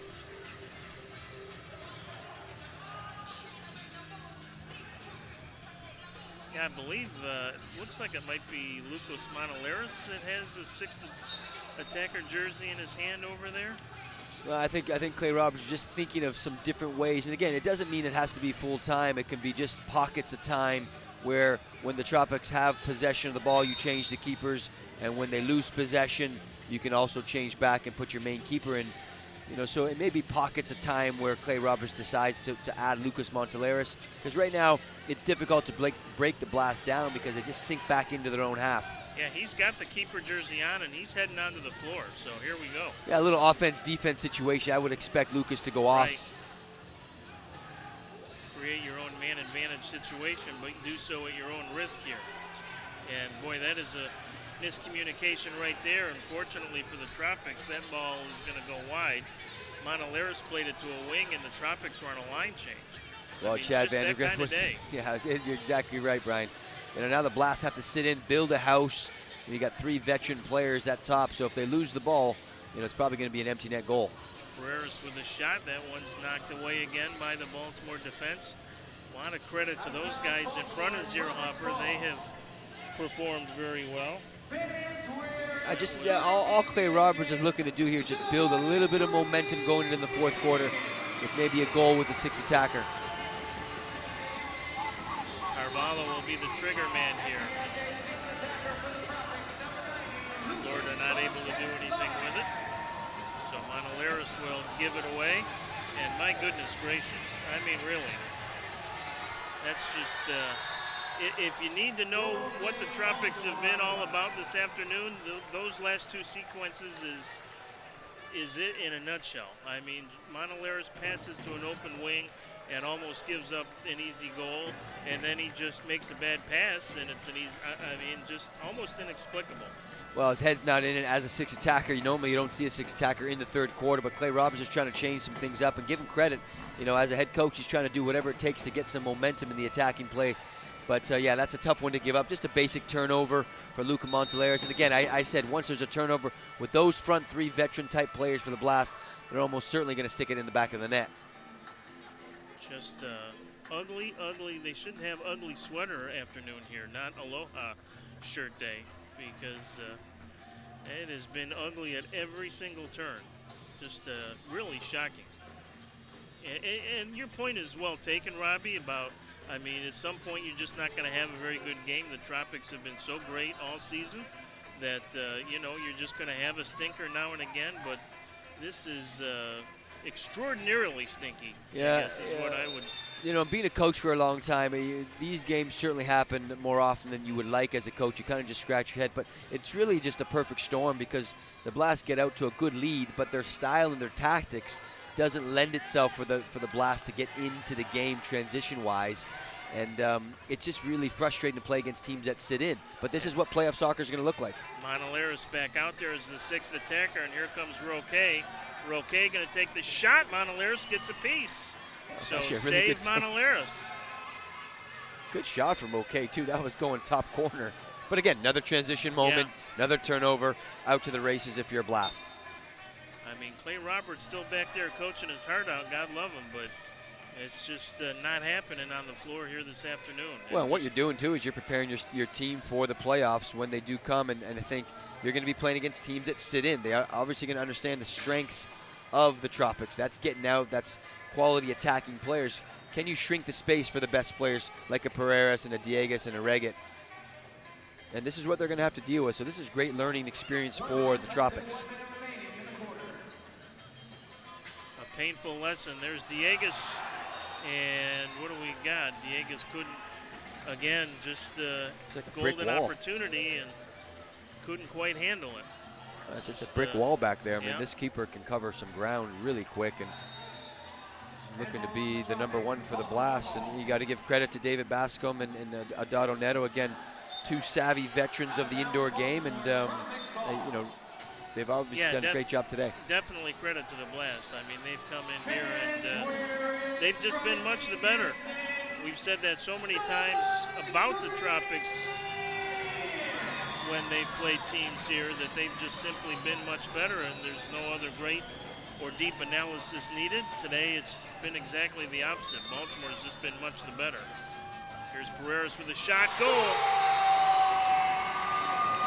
So Victor Pereiras on the score sheet with his second goal in 2 games. Well, a little bit of momentum. Beautiful timing for that goal. You know, it's still a 5-goal lead for the Blast, but you love that just before the fourth quarter starts with 46 seconds to go. And to have your captain score, give him some confidence, give the team some confidence. Couldn't have come at a better time. Makes that 6th attacker goal all the bigger. Both Carvalho and Reget. No, it wasn't Carvalho, it was just Reget. And yeah, perfectly placed by Pereiras. Well, such a threat on set pieces, Victor Pereiras, because it's such an accurate and hard shot. But that's probably really the only mistake the Blast keeper has made all night, throwing the ball out of bounds and giving up the top of the box. But other than that, he's been phenomenal.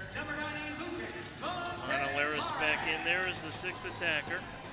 Tropics have just 30 seconds to push forward here and maybe see if they could get another late one to make it kind of interesting going into the fourth. We'll see.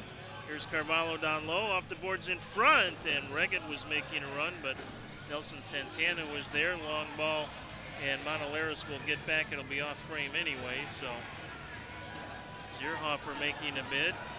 Ruggles, long ball, and that'll go out of play. Out of bounds, Tropics, Baltimore ball.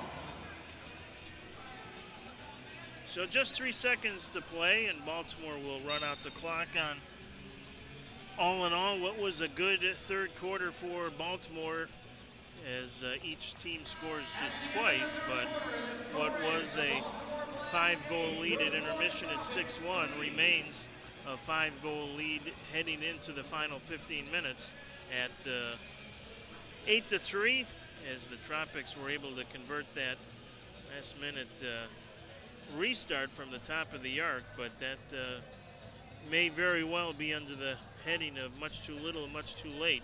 All right, fans, please direct Yeah, I think, Brian, you've got plenty of time in this game. Obviously, their offensive tactics for Clay Roberts is to continue to move their keepers around offensively and defensively. You're putting on Lucas Montoleros in the offensive half when they have possession of the ball. And it's just about trying to convert some of their chances playing 6 versus 5. And they've created some really good chances with that tactic. So I would anticipate some really good chances in the fourth quarter. Can they deny some of these open net chances that the Baltimore Blast are ultimately going to have? And talk about efficient. Baltimore has scored 8 goals on 14 shots. Well, and that's what I said. It's a perfect storm. And their tactics have played out perfectly. In another game, it could be like the reverse role, because sometimes when you sit in, you don't give yourself really any chances. Only 14 shots. More than half are in. David Bascom's got to be loving that. Tropics have outshot Baltimore 23-14 so far in this game, including a 12-4 edge in... Well, in the Orlando City Soccer Club just won a big game on the road against the LA Galaxy, and a very similar defensive-minded approach on the road, which you see a lot around the world. Any team that plays away likes to sit in and counter. But I want to say the shots were probably 14 or 15-1, and Orlando City goes into LA and wins 1-0.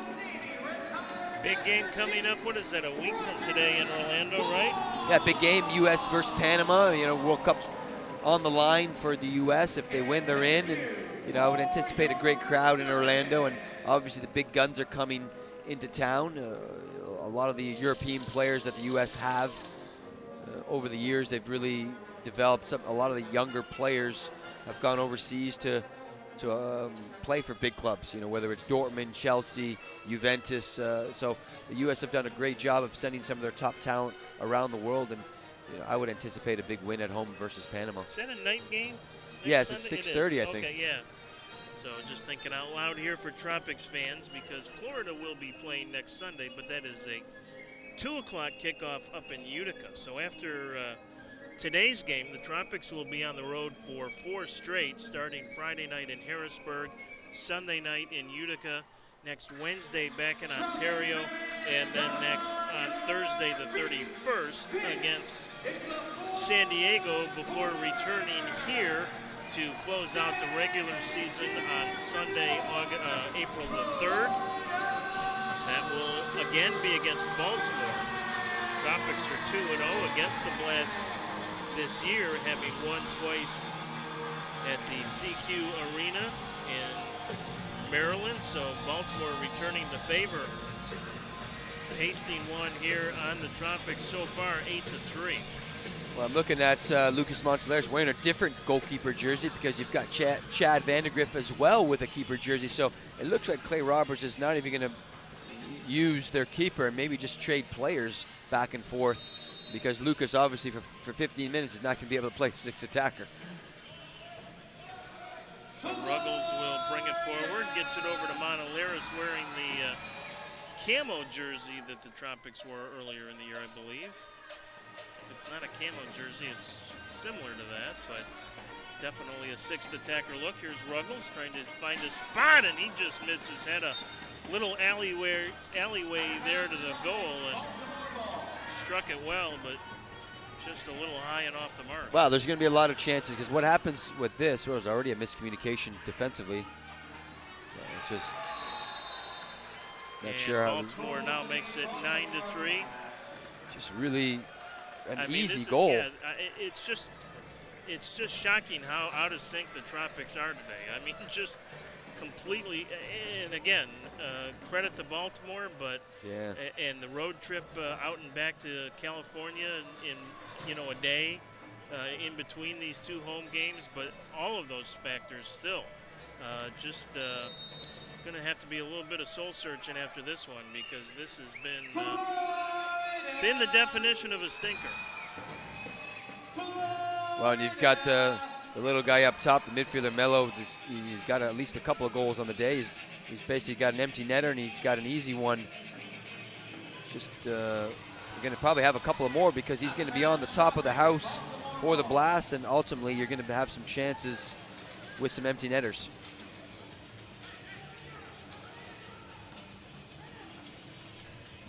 Goal kick here for Zierhofer, who's on his way to win number 5 in 7 starts for Baltimore.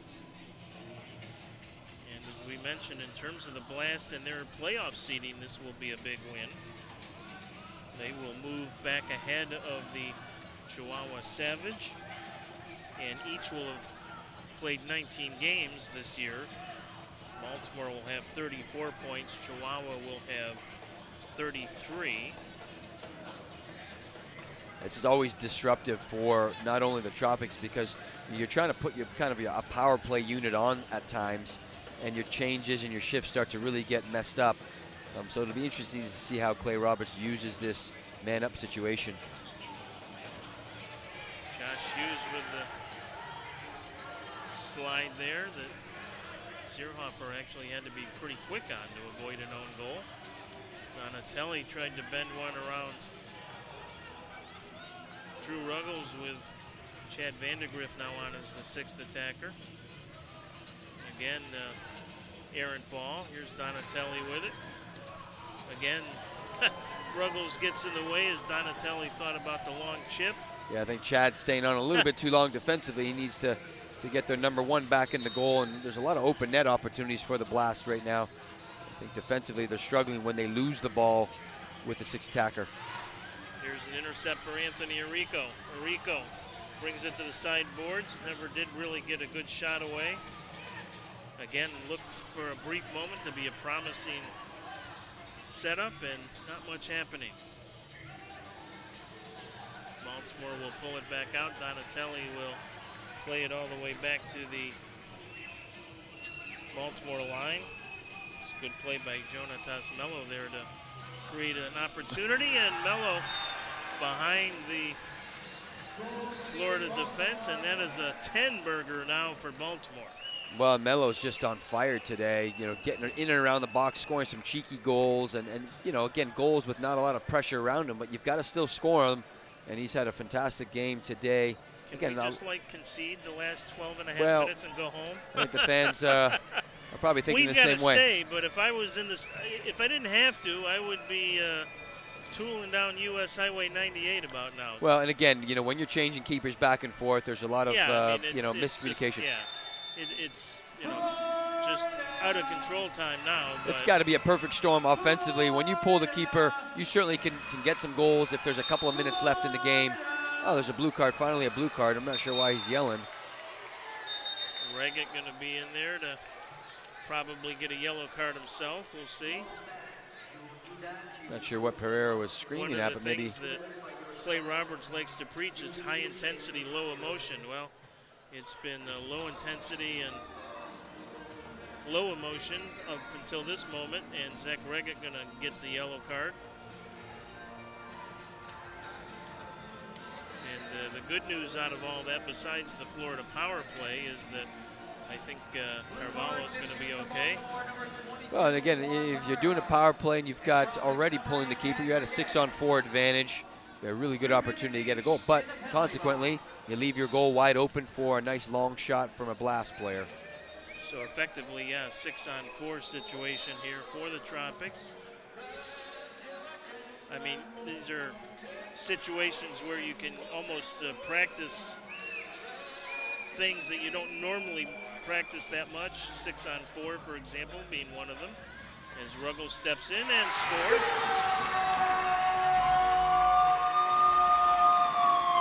Yeah, 6-on-4. Ruggles has always got a deep threat.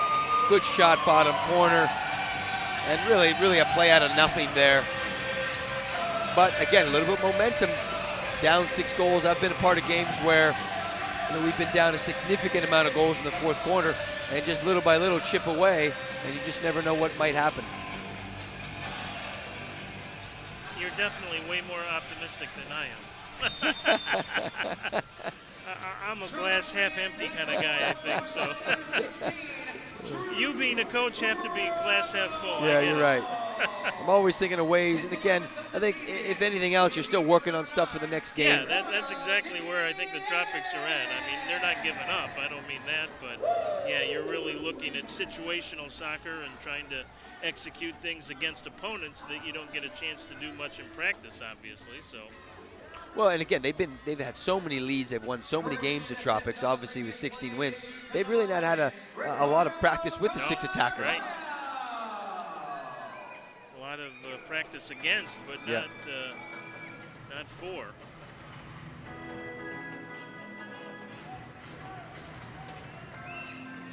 It was the final last week here, 10-4 Good Buddy, but that was 10 after the Florida name, not the opponents. Yeah, just a long spell of possession now for the Blast. They don't really need to go anywhere. They can go forward, and then they can recycle and start again and keep the Tropics in a defensive situation for long periods of time.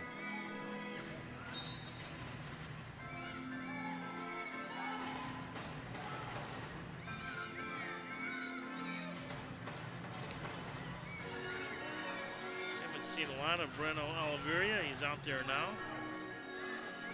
Kyle Williams. Ricardo Dieguez back out there. Monaleros comes on as the 6th attacker again. Well, it's again 6-on-4. Why would it be 6-on-4? I'm not sure. I feel like there's a mistake from the Blast because once you score, the power play is over. But unless it was a double minor. Yeah, because he's still in the box. Is that a rule change that we? Not that I'm aware of. Normally on a power play goal, you come out of the box. Yeah. So they have made some changes, but that's not one. And there's another 6th attacker goal into the back of the net. Yeah, that's a tough one to give up because you're on the man-up situation, and that would have gave a little bit of momentum. But Donatelli now with 3. He's had a great game. Quiet game as well. Just really does what he does well, and he's a sniper. But that was a tough one to give up if you're Clay Roberts because you're up 6-4, man advantage, power play, and you give up an empty net goal. I would have thought they would have gotten something. 5 players back on the floor, so I don't know. We'd have to maybe double check on that. Obviously, I mean, it was just a 2-minute blue card according to the. Yeah, well, maybe that's just all part of it too, right? A tough night. You can see Donatelli and Mello up top just biting at the bit, just like, wow, give me another chance for an open net goal. Kind of pad my stats a little bit. Right. Take it when you can get it. Well, Mello up top's done well. He's quick laterally. He moves his feet very quick. Anticipates very well for being at the top of the house. This isn't a record in terms of goals against given up at home, but there's a header try in close by Carvalho. He can't convert, then Dieguez misses. Carvalho had a chance again. Just it's a great ball from Victor welcome Perez. To the Florida Tropics horror show. Ball in front of Dieguez from Carvalho, knocked out of there. Good defensive play, and here comes Mello, and he will send it back the other way. Yeah, Mello's all over the field today, really disrupting a lot of things defensively, and he's had a great game offensively as well.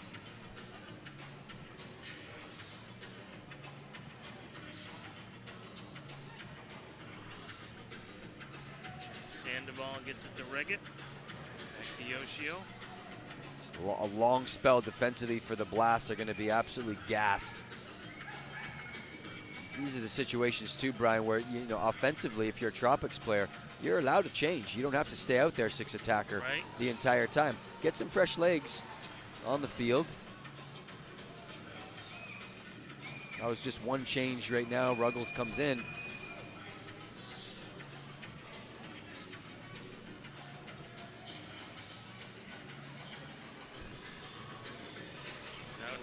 have to go.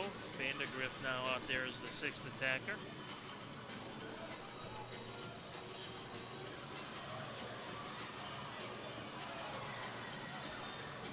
Keeper's going to get one, I think, Brian. Yeah, I think right. He wants one. Why not? everything else has been clicking, so why not? How about the keeper scoring his own goal? But Chad Vandegrift, he gets a big cut out of position. I mean, I can't blame him. You know, no one's used to playing goalie as a field player, but he's got to be conscious of the fact that there is no one in goal, and he's the one wearing the jersey.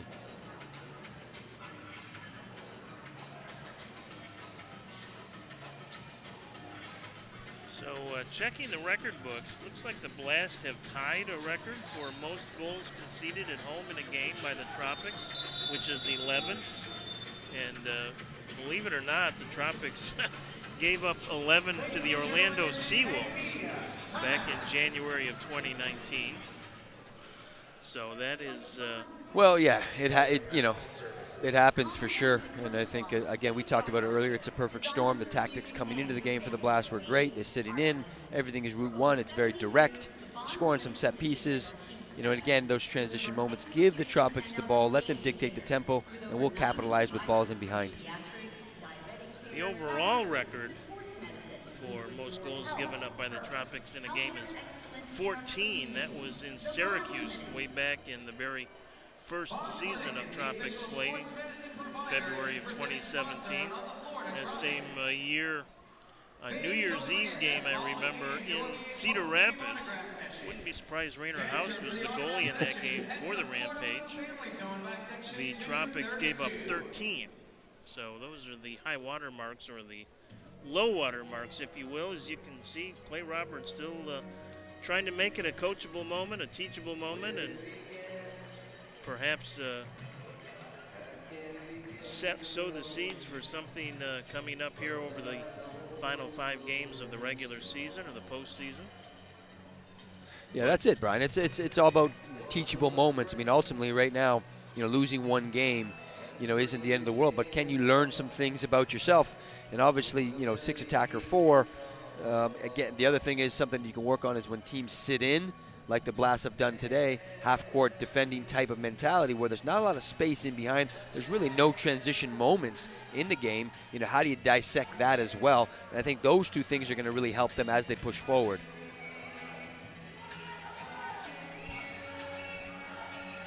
Get man-to-man on the defensive free kick. Tropics will put it in play to the left of Mike Zierhofer, who's been a big part of the story as well for the Blast. Comes back to Taylor Walter Bond, who either overran it or thought somebody was going to be behind him.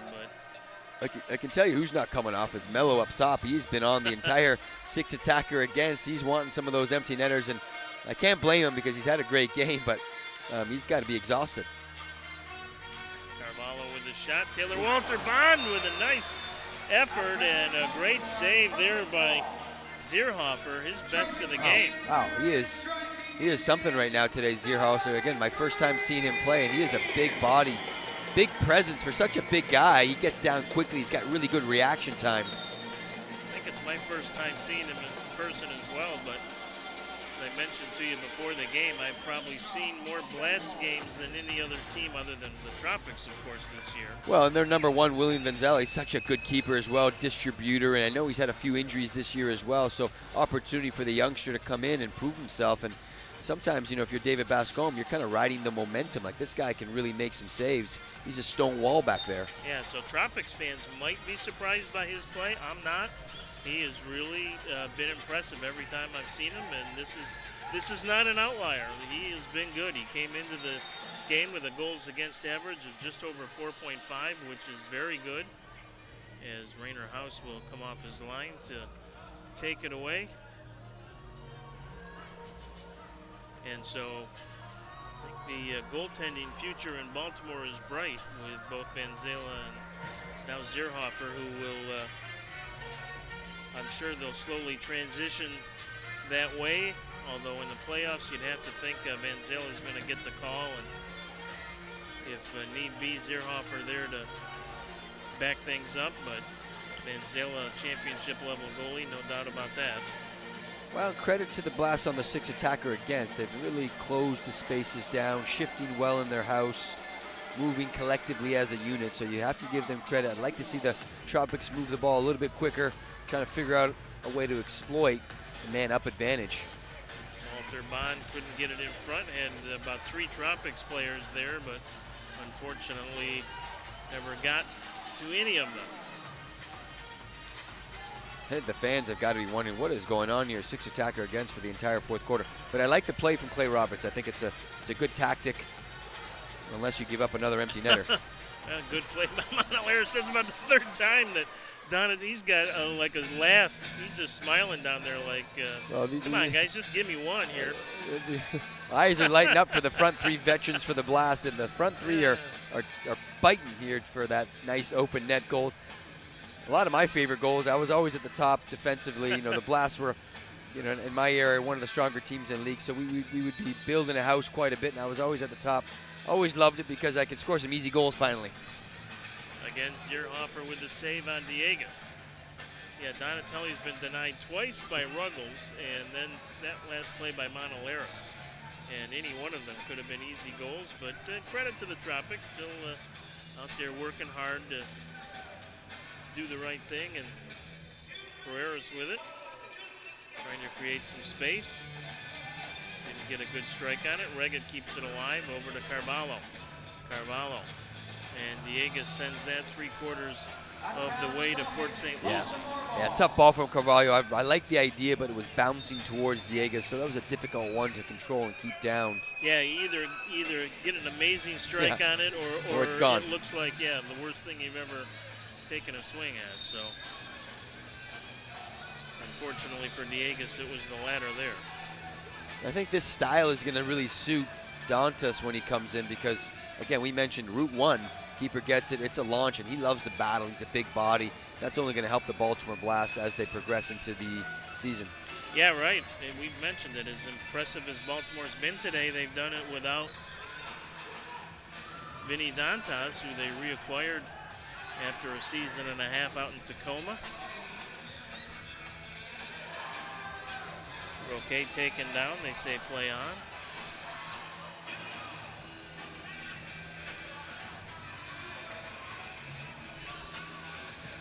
Chad Vandergriff out there is the...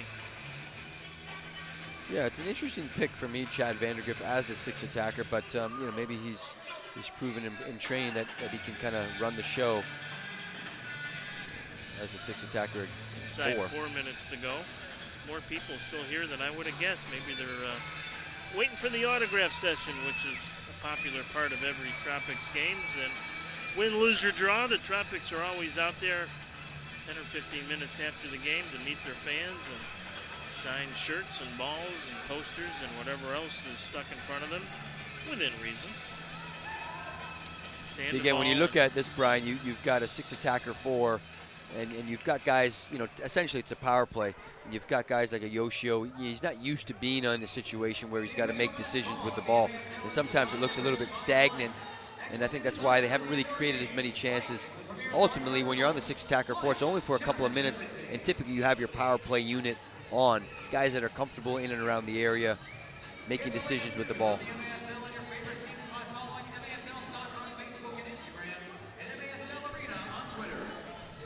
Push forward again here. Monalaris back in as the 6th attacker. That one is knocked off the line by Nelson Santana. That was ticketed for the far post, I do believe. Yeah, I don't think that would be a top of the box. It looked like kind of a block shot. Yeah. Even though it was a slow reacting block shot. And Santana really stay-at-home defenders, done well today. A couple of key time block shots, and you know, he's been efficient.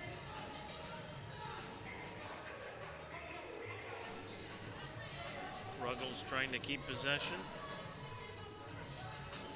Does the Monalaris. Back to Drew.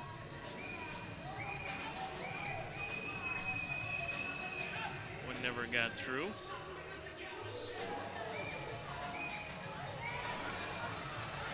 Chance the other way. Diegas with a scissors attempt. Another save, man. Just Again, saving yeah, everything. Zierhofer has just been where he's needed to be all afternoon. Just unbelievable today. Like I said, he's not a surprise to me. I mean, he's played well, no question, but he makes a lot of those critical saves in and around the penalty box, and he just makes himself so big.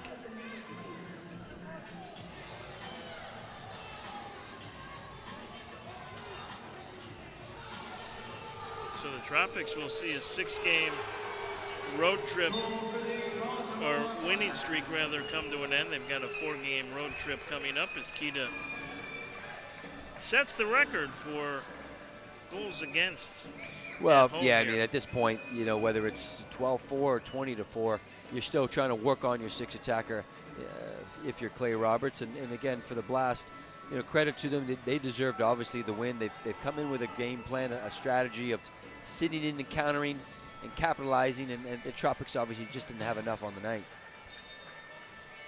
Mentioned what an impact Vinny Dantas should have when he suits up.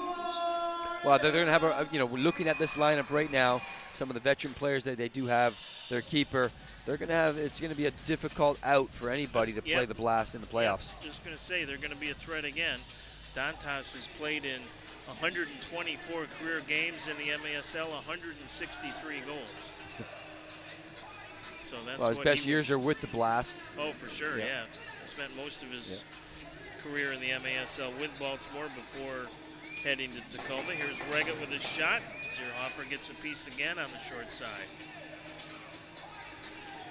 Just Coming such a down crafty to the final player. minute here. Santana is such a crafty player, uses his body extremely well. Now it'll be a very happy flight home to Maryland tonight. Oliverio can't control the rebound. There's a shot that goes high and wide by Carvalho. Well, one of those days, I get a lot of saves from the keeper, a lot of missed chances, but ultimately the Blast just much more efficient with the shots that they've gotten. Here's Oliveria. Reggett inadvertently blocked that one. I don't think it got through to Zierhofer. Oliveria again tees it up. Here's Carvalho. Zierhofer gets a foot on that one. So right down to the final buzzer. Mike Zierhofer showing his talents. But really saving everything, and these are almost point-blank shots. Ricardo Carvalho's had a lot of opportunities normally you see in the back of the net, but the keepers come up big in a number of occasions. Zierhofer going to make one more bid here for a long-distance goal. Going to be off the mark. Vandergrift got back, though. I think he would have gotten it before it crossed the line. Might have been an interesting chase. One last push forward here for Florida. A disappointing afternoon. No other way to sugarcoat it here at the RP Funding Center. And even on the deflection, Zierhofer is able to make the save. And time will wind out. And it is over here in Lakeland.